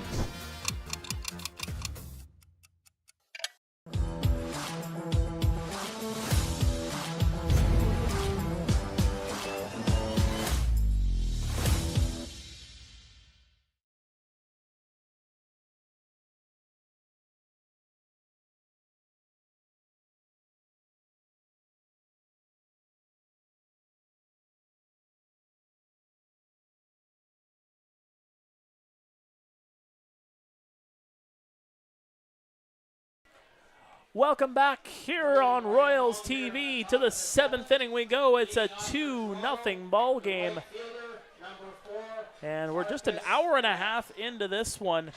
Mark Pare, Jayden Prasad here in the broadcast booth here near downtown Guelph. And it's Marcus Connect looking to try to get the party started here for the Maple Leafs, who are just having all kinds of trouble figuring out Jacob Cush, as that's going to go in for a strike. Jacob Cush in Pitcher of the Year form, and if there's some executives listening here tonight, might be putting himself into Pitcher of the Week conversations. Hint, hint. And you talk about players of the week. Well, Marcus Knecht this season has 7 homers, 23 RBIs, batting .378, and he has been playing so well as of late, batting in the 4-hole for a reason. Pretty sure 5 of those 7 home runs have come in the month of June. So you talk about Player of the Week, Player of the Month honors, as I mentioned before, as that one's going to go out of play. I believe around 16, 17 RBI this month alone. He's having himself quite the month of June. He certainly is, and is looking to make something happen here for the Leafs, who have a bunch of zeros out on that scoreboard. The 2-2 fouled off. Fighting that one off. Good at bat here from Next, looking to force Cush into the heart of the strike zone, trying to force him to make an error, but I don't think it's going to happen. The 2-2 yet again. That one goes off of Ward's glove. It'll be a full count. 2-2 the 2-2 yet again. That one goes off of Ward's glove. It'll be a full count. 2-2 the 2-2 yet again. That one goes off of Ward's glove. It'll be a full count. 2-2 the 2-2 yet again. That one goes off of Ward's glove. It'll be a full count. And Kush trying something different there. Mostly attacking with the fastball and change, but that curveball came in up and in. Kush gets the sign here from Ward. The delivery, that one's fouled back yet again. Big time at bat here for Marcus Connect. 7 pitches into it. And that is huge as the leadoff man in an inning. You really want to make that pitcher tired. You want to tire him out for those guys that are following you. Knecht is doing just that. Swing and a miss, he got him. Foul tip into the glove, strikeout number 6 for Kush.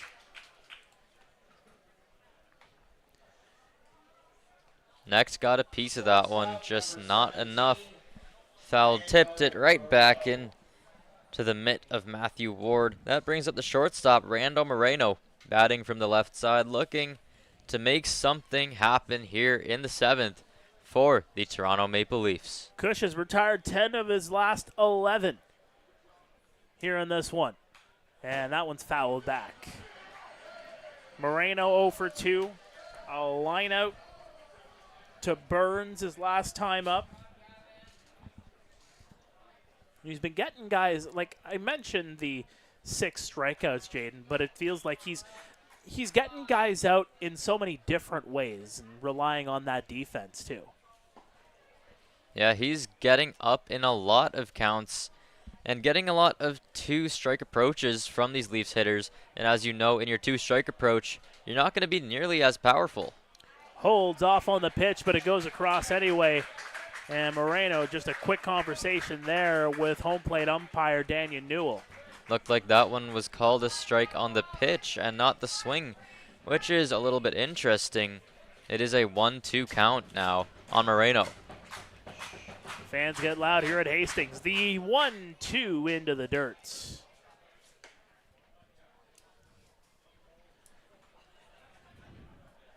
They'll try again here with a 2-2 count. Kush, the deal. That one is lined foul. As Moreno would like to have a lengthy at-bat here.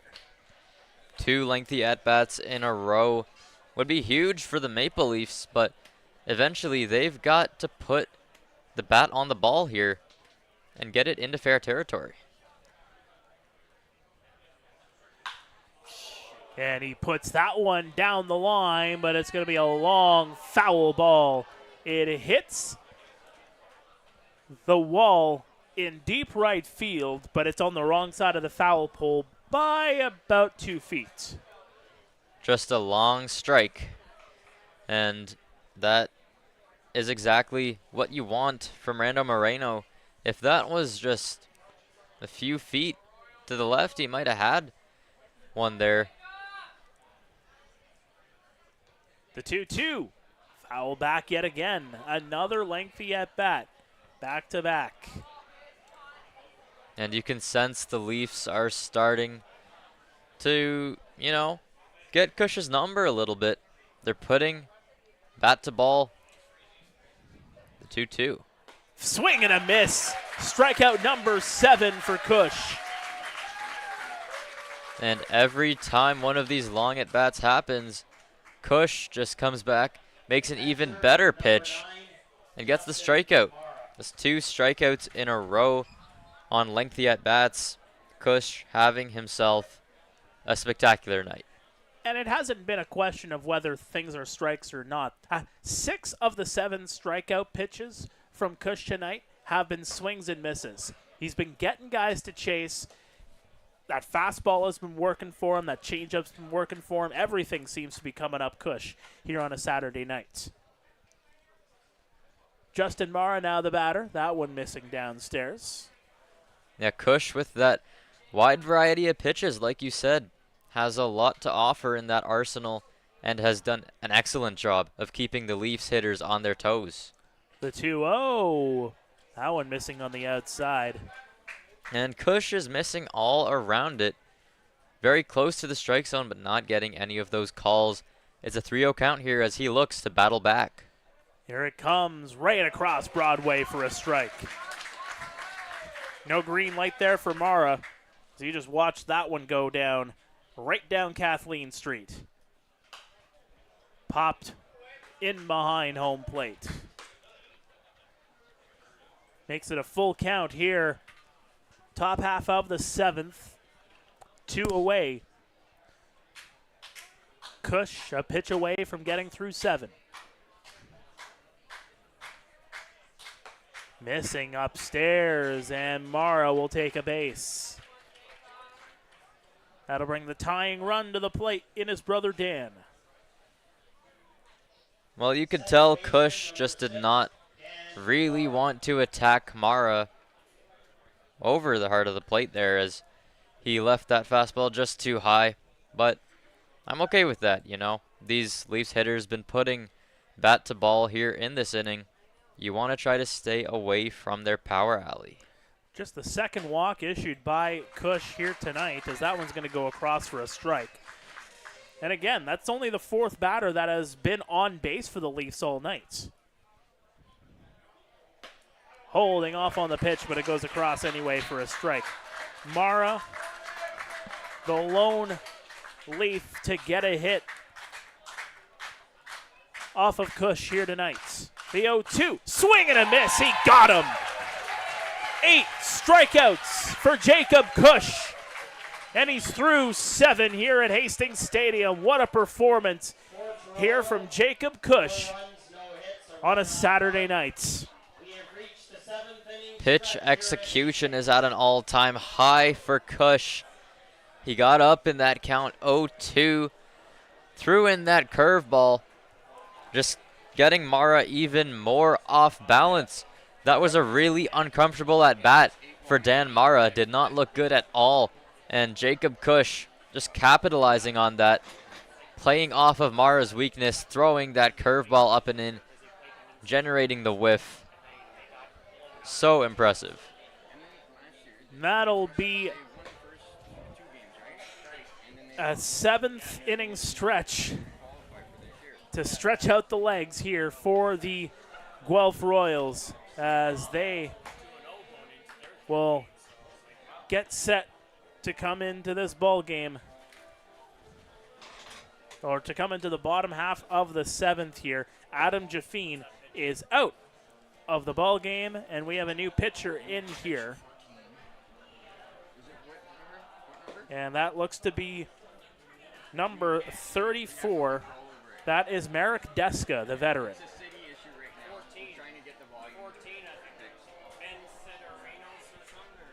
My apologies, it's Ben Sideranos. Oh, turn around, my friend. I saw 34. Someone's saying it's Ben Sideranos, but that looks like Marek Deska. You can see just in his windup and his pitches, that is the veteran. 17 years in the Intercounty Baseball League, Marek Deska. A second-team All-Star back in 2009. You know, the stalwart, the veteran on this Maple Leafs roster. Yeah, Deska, 39 years old, from Poland. Last year, posted a 6.13 ERA over 22 innings pitched, 16 Ks, 4 walks, but 30 hits. So Deska does have that control, but again, he's another Leafs pitcher that pitches more to contact. Doesn't get a whole lot of strikeouts, puts the baseball in the strike zone, which is the most important thing. We'll see if he can hold the Royals here. Well, it's funny you mentioned the strikeout ratio here for Marek Deska, as that one's going to go in for a strike. Deska is actually the active leader in the Intercounty Baseball League in strikeouts, as that one goes in for a strike. I guess that longevity will do it for you. 39 years of age. Comes the 0-2 to Patterson. He takes one well inside. Some oohs and ahs from the crowd here at Hastings Stadium. The delivery, chopper. Dan fields it over to first to Castaldo, one away. Back to the top of the order we go, and this is the 4th time we will see Brando LaRue here tonight. He has reached base twice. and would love to just try to extend this lead. You know, it seems like Jacob Cush might be coming out for another inning. Just 102 pitches. There is no movement in that bullpen for the Guelph Royals. And this is something from Jacob Cush, but right now, Deska out there. There's a swing and a miss. Getting another whiff from these Royals hitters. Here comes the 1-1. That one's inside. So far this season, Deska has pitched 4 innings and has pitched to a 2.25 ERA. 4 strikeouts, 1 walk, 4 hits. Fouled back.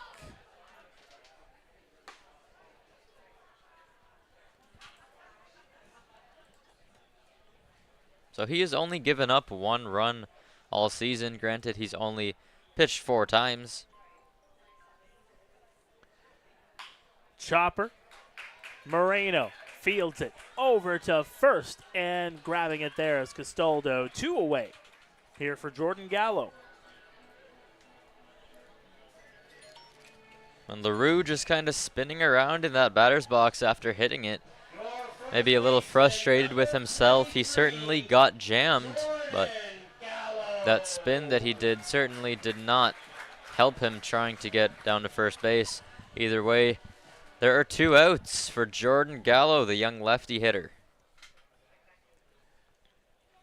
The delivery down into the dirt, 1-0. Gallo, 1 for 3 tonight. Singled and scored back in the first. That'll go across for a strike. That one may be a little off the black. Home plate umpire didn't think so. Down and low there. Just under the knees. A little bit more inside. 2 balls, 1 strike. Missing. No, he got him. Very similar position of that baseball. Similar location, rather, from Deska. But he gets the call that time.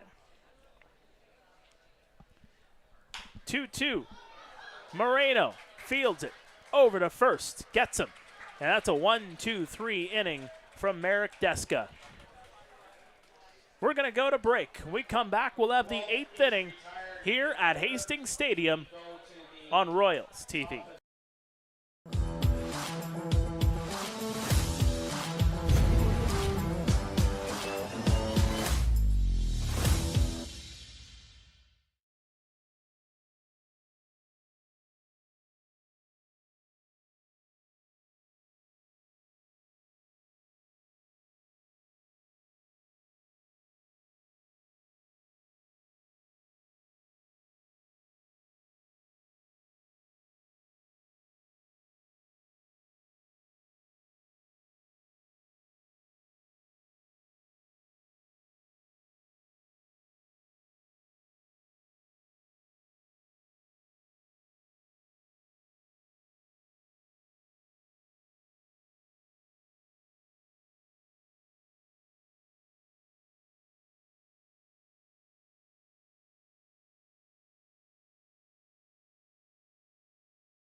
Welcome back to Royals TV. We are into the 8th inning, and Jacob Cush is still out there for the Guelph Royals. Again, 102 pitches in. He's only faced 25 batters.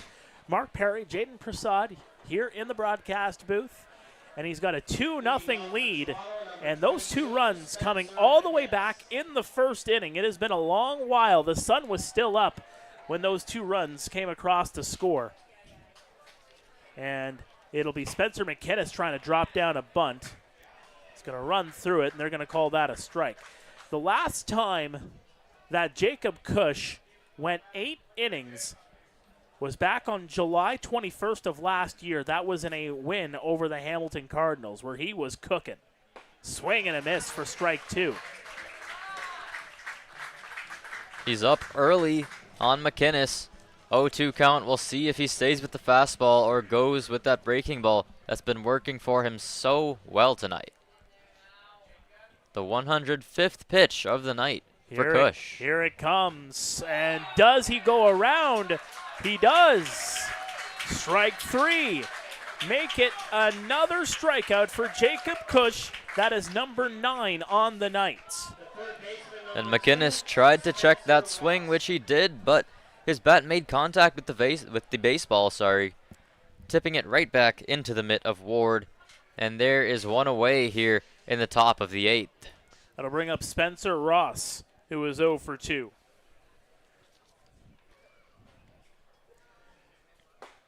Down and low for ball 1. So it is final in Welland. It is a Welland Jack Fish win, 10-6 over the London Majors. 2-0 count meantime here on Spencer Ross.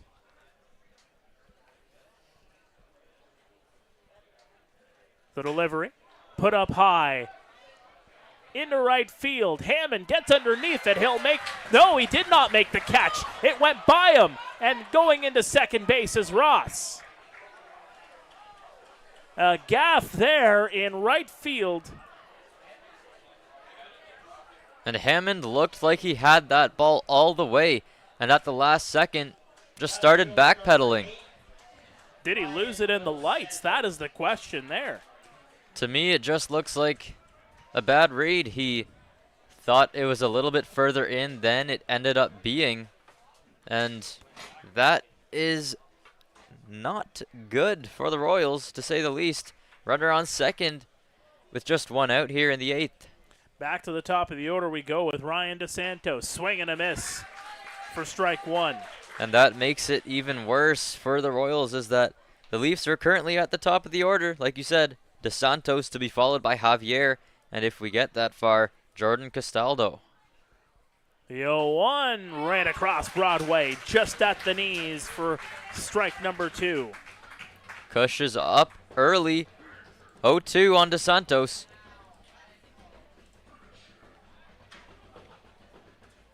Gives the nod to Ward. Here comes the 0-2. Foul. Off the bat, off the glove, and right to the backstop. Just got a piece of that fastball outside, likely in the other batter's box, pardon me, but can't take any chances. I really like that from DeSantos, trying to put the bat on the ball, whether you think it's in the strike zone or not. In this situation, can't risk it. The 0-2, swing and a miss. Another strikeout for Jacob Kush. He's up to 10. Count them. 10 strikeouts for Jacob Kush here tonight. Designated hitter, number 77. Jacob Kush now to face designated hitter John Javier. 2 outs in the inning. That runner still at second base. Javier can tie this ball game with a home run. He's got 5 on the season, I believe. Yes. 5 home runs, 17 RBIs. Spencer Ross, speedy over at second base. The delivery. That one missing downstairs. And no one holding on Ross over at second base. You got to wonder if he runs, but 2 outs. Personally, I wouldn't risk it. Very quickly, some action in the Royals bullpen as that one sent foul.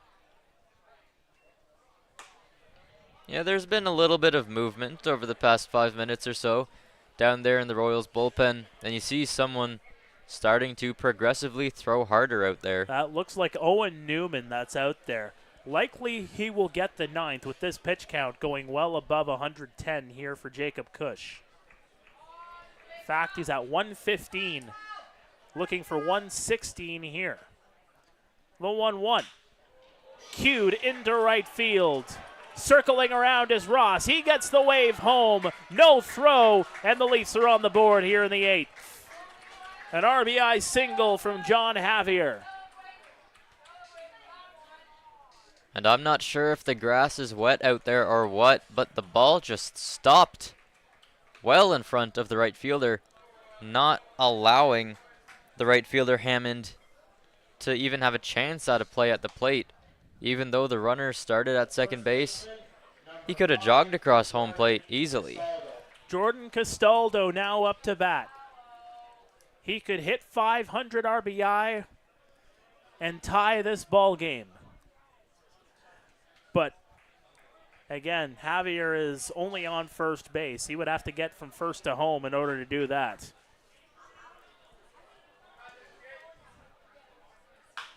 Chopper down the line, foul. And all the kids go scrambling after that baseball. They really want those freezies, partner. It's getting a little too cold for a freezy in my opinion, but Castaldo at the plate now. 0-1 count, looking to put a charge into one. He is the go-ahead run. I'll have a blizzard in December, partner. My goodness. The 0-1 is going to miss outside. But that's just me. Maybe a little chocolate chip cookie dough. There you go. Absolutely.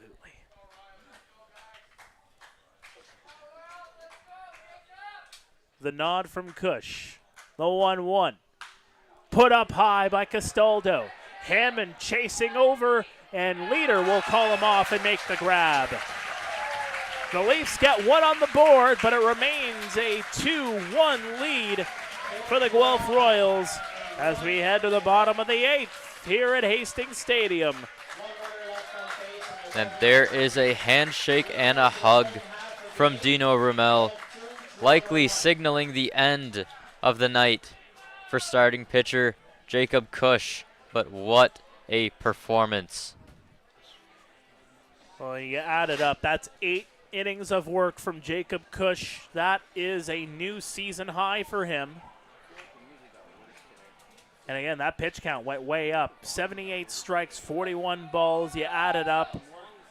That is 119 pitches for Jacob Cush. A masterful performance from the reigning IBL Pitcher of the Year. And Pitcher of the Year for a reason. And he really came out tonight and showed the Maple Leafs and the rest of these Royals fans exactly who he is. 8 innings, 2 hits, 0 earned runs, 2 walks, 10 strikeouts for Jacob Cush.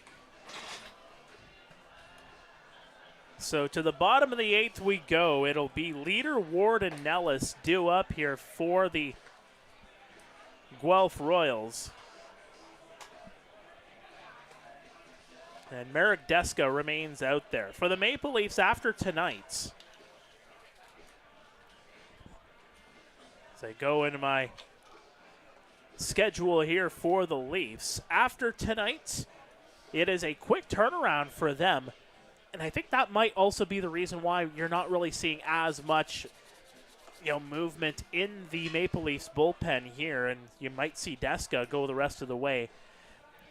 London comes calling tomorrow. In London, a 105 first pitch, so it's a very quick turnaround here for the Toronto Maple Leafs. You finish here tonight, you go back to Toronto, and then you come back this way and go over to London to take on the Majors at 105 tomorrow afternoon before going into Welland on Canada Day on Tuesday. Well, they are moving all around Ontario, but first, they need to focus on getting outs as Merrick Deska's first pitch to Leader is up. 1 ball, no strikes here on Leader. He is without a hit here tonight. That one missing upstairs. Only other ball game that is in right now, it is the Kitchener Panthers 6, the Chatham-Kent Barnstormers 4 in the top half of the 7th. That'll go in for a strike. The Panthers have been going off when it comes to home runs. Most of their runs coming off of the long ball tonight. 4 home runs by my last count. The 2-1 is going to be put out of play. Well, we could use some of that power here, Mark. Quite the pitcher's duel today. 2-1 is the score over on the right field scoreboard.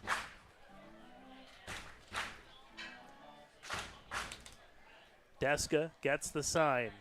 Moving to the outside is Mara, holding off on the swing was Leader. Excellent plate discipline there from the veteran Andy Leader. Andy Leader now with a full count, looking for a base hit or ball 4. Puts that one high. It is playable though. Ross getting underneath it. He'll make the catch. One away here in the 8th. Now there is more movement out there in the bullpen. By the way, someone in the chat asking for Player of the Week nominations. Look no further than Jacob Cush and that gem. If you're looking for offensive stats, this isn't the game for you. As both of these teams have struggled on offense, to say the very least. That's for sure. Here is Cush's battery mate, Matthew Ward, taking one in the dirt for ball 1. Ward has a single. That came back in the 3rd. The delivery, that one in for a strike. That one just right at the knees, according to the home plate umpire. In 2024 for Niagara, Ward hit .271 over 140 ABs, takes a strike there. Ward, quite the power hitter as well. 4 homers last season with 30 RBIs for the University of Niagara. 1 ball, 2 strikes. The delivery, chopper. Dan will field it over to first in time to get the second out. And that'll bring up Mark Nellis. Hit a single his last time up. Remains a 2-1 score here in Hastings Stadium under the lights. So we're just about 2 hours into this ball game.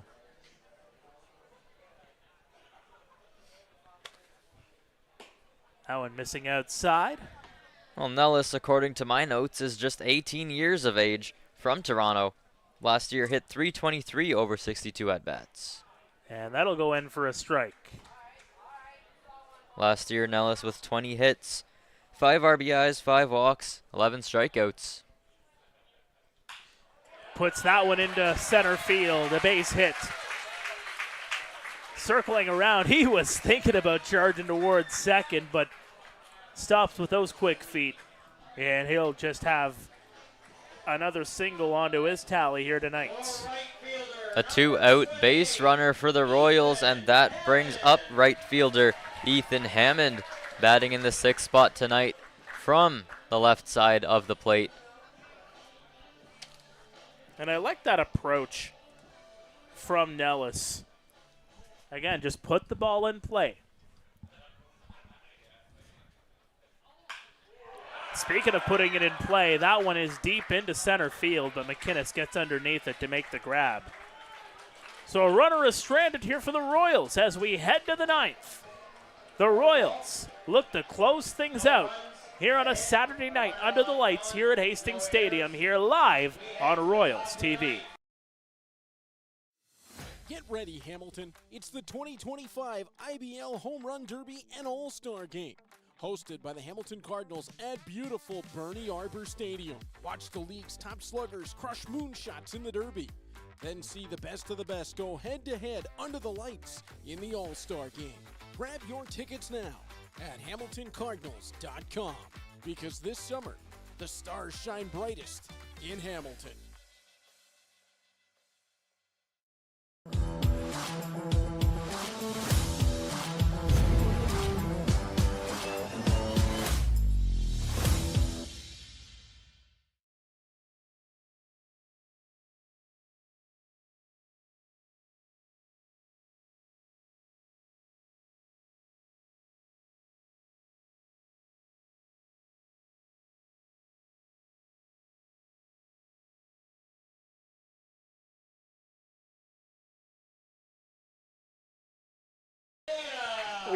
Welcome back to Royals TV. Gakko Ueda in to try to close things out here for the Guelph Royals after a masterful performance from Jacob Cush. Well, Ueda is spending his first year in the Intercounty Baseball League here in Guelph. So far has thrown in 11 games, all appearances in relief. He's thrown 16.1 innings over those 11 games with 16 strikeouts, just 3 walks, and 15 hits. So he's good for a 4.95 ERA. 1 win, 0 losses so far on the season as he looks to get the save here in the ninth. Well, he's facing some hefty batters in Marcus Connect, Rando Moreno, and Justin Mara. So it's not going to be easy to get this save, but Ueda will look to be up to the task here. Yeah, if you're Ueda, just want to take it one batter at a time. Each of these guys he's facing have given tough battles to Cush tonight, especially Marcus Knecht, who I believe had that very long at-bat earlier in the game. He is looking to get something started here for the Maple Leafs in the ninth, who need a run at least if they want to keep this game going. Connect 0 for 3 here tonight. Ueda. The delivery. Right in for a strike. Off speed first pitch is not always what you see, but it certainly works.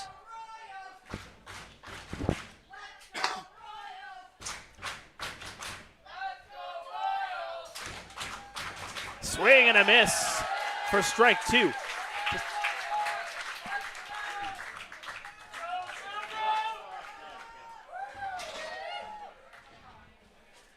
Oh and 2 count here on Connect.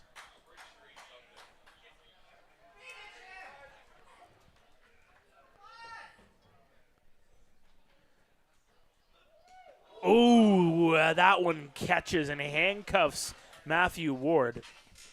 And I'll tell you exactly what Ueda did there, just trying to throw that pitch too hard. And as a pitcher, when you're trying to throw that baseball 110%, you are almost never going to hit that strike zone. Ueda needs to settle down here. He's got 3 pitches to work with. The fans in full throat here at Hastings. We got a good crowd here tonight. The 1-2 into the dirt. Good block there from Ward. And again, Ueda spiking in that pitch. It's now 2-2, and you have to be a little more careful. You really want to attack Connect in this situation.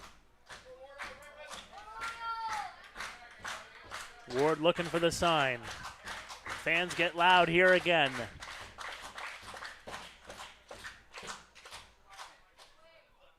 Swing and a miss, he got him. Ueda, 1 away here in the ninth.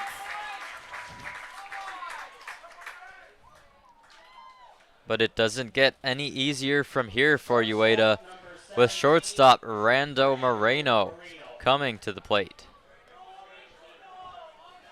And Moreno, he hasn't had as much luck though here tonight specifically. But you're right, partner. That batting average above 300 speaks for itself.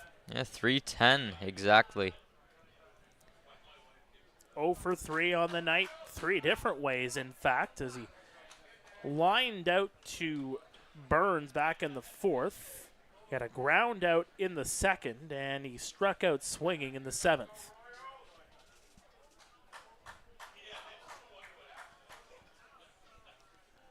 The 1-0, missing outside.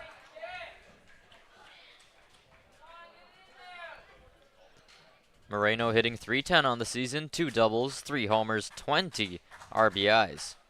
Looking to get something started. The wind has really died down here. The 2-0 is popped up, and that'll go out of play.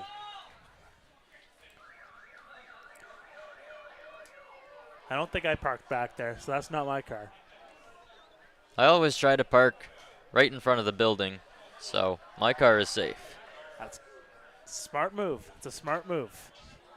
There was an incident in Kitchener actually about a week and a half ago. It was the team photographer that actually had the baseball drop onto his windshield. And there is a strike. Rando had no interest of swinging at that one as he was walking away even before it hit the glove. 2-2 count on Moreno. You have to battle if you're in the batter's box here. Bat on the ball is what Moreno is thinking. The 2-2. Fouled back. And that's exactly what he does. You see that real short swing. Just getting that bat on the ball any way possible. Trying to prolong this at-bat. Force Ueda into either throwing 2 balls in a row or putting one right over the plate. It's a 1-run game. Anything could happen. Fans getting loud again here at Hastings. The 2-2. Chop foul. The battle continues here between Moreno and Ueda.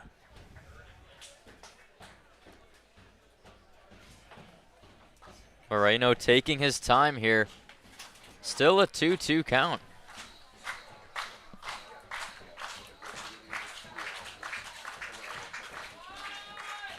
What will he choose here? Upstairs, 3-2. The Royals faithful unhappy with that call. Ueda tried to get the breaking ball to drop in there. Did not quite get the movement he wanted. It's a full count on Moreno. This is the biggest pitch of the game so far. 8th pitch of this at-bat. The 3-2. Chopper down the line, another foul ball. And Ueda will have to give a 9th offering to Moreno here at this at-bat. And Moreno is having exactly the type of at-bat that you want. Looking for base hit ball 4 now with the count at 3-2.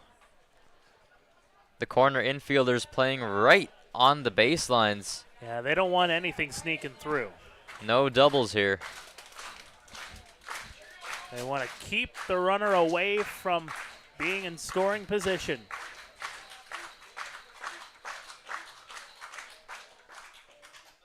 Swing and a miss, he got him. Another strikeout. 2 away here in the 9th. Perfectly executed pitch from Gaku Ueda. That breaking ball right on the upper outside edge. Brett brings up Justin Mara, the catcher, who is the final hope for the Maple Leafs here tonight. Mara walked his last time up. In fact, the Leafs have stranded 5 runners on base here tonight. There's a strike. And other than Spencer Ross, who came in to score, nobody has reached third base all night for the Maple Leafs. It has just been that type of game for them. That one missing upstairs, 1-1. And you can't be too selective here if you're Justin Mara. Down to the final out. Need to put wood on the baseball. Ueda waits this one out, the 1-1. That one, if flare over to short. The catch is made, and that's the ball game. A masterful performance from Jacob Cush, and Gaku Ueda comes in and collects the save. What a performance by the pitching staff here for the Guelph Royals. 2 runs come in to score in the first inning. The Leafs get 1 in the 8th, but that is all the scoring all night long. A rare low-scoring game in the Intercounty Baseball League here on a Saturday night. Even though it's low scoring, that was an entertaining ball game. It sure was, and it starts with the starting pitchers. Jacob Cush for the Guelph Royals with one of the best starts you will see all season in the IBL. 8 innings, 2 hits, 0 earned runs, 2 walks, 10 strikeouts. And on the other side for Toronto, Adam Jaffine, the southpaw, had himself a very nice night. 6 innings pitched, 4 hits, 0 earned runs, although 2 runs did score for the Royals in the first inning, which came after an error. 1 walk, 3 strikeouts for Jafine, and Merrick Deska, 2 good innings in relief, but the Maple Leafs offense just couldn't do it, and the Guelph's offense as well. Guelph did not score after the first inning. They put up 2 runs in the first and didn't score after that. Mark, what do you make of this game in general? Well, I mean, in general, when you look at it, you can't underscore the pitching by Adam Jafine in this game either. Just 5 hits given up all night by the Toronto Maple Leafs pitching staff. Jafine giving up 4 of them. Deska giving up another one. Just the 3 strikeouts for Jafine. But overall, this, no two ways about it. This was a pitcher's duel between Adam Jafine and Jacob Cush. And that's the end-all be-all of how this game ended up going. The hits, they were at a premium in this ball game. The Royals found a way to put 2 on the board early on, and then ultimately Jacob Cush just took over. Plain and simple. Jacob Cush takes over. So for the Guelph Royals, they have 5 wins in a row, and they will improve to 9-9 on the season as they get back up to 500. The Maple Leafs will also be at 500, but they drop to 10-10 as they drop their 3rd straight game. The Royals are back in action coming up tomorrow at 2:05 on the road against Chatham-Kent before we are back here at David E. Hastings Stadium.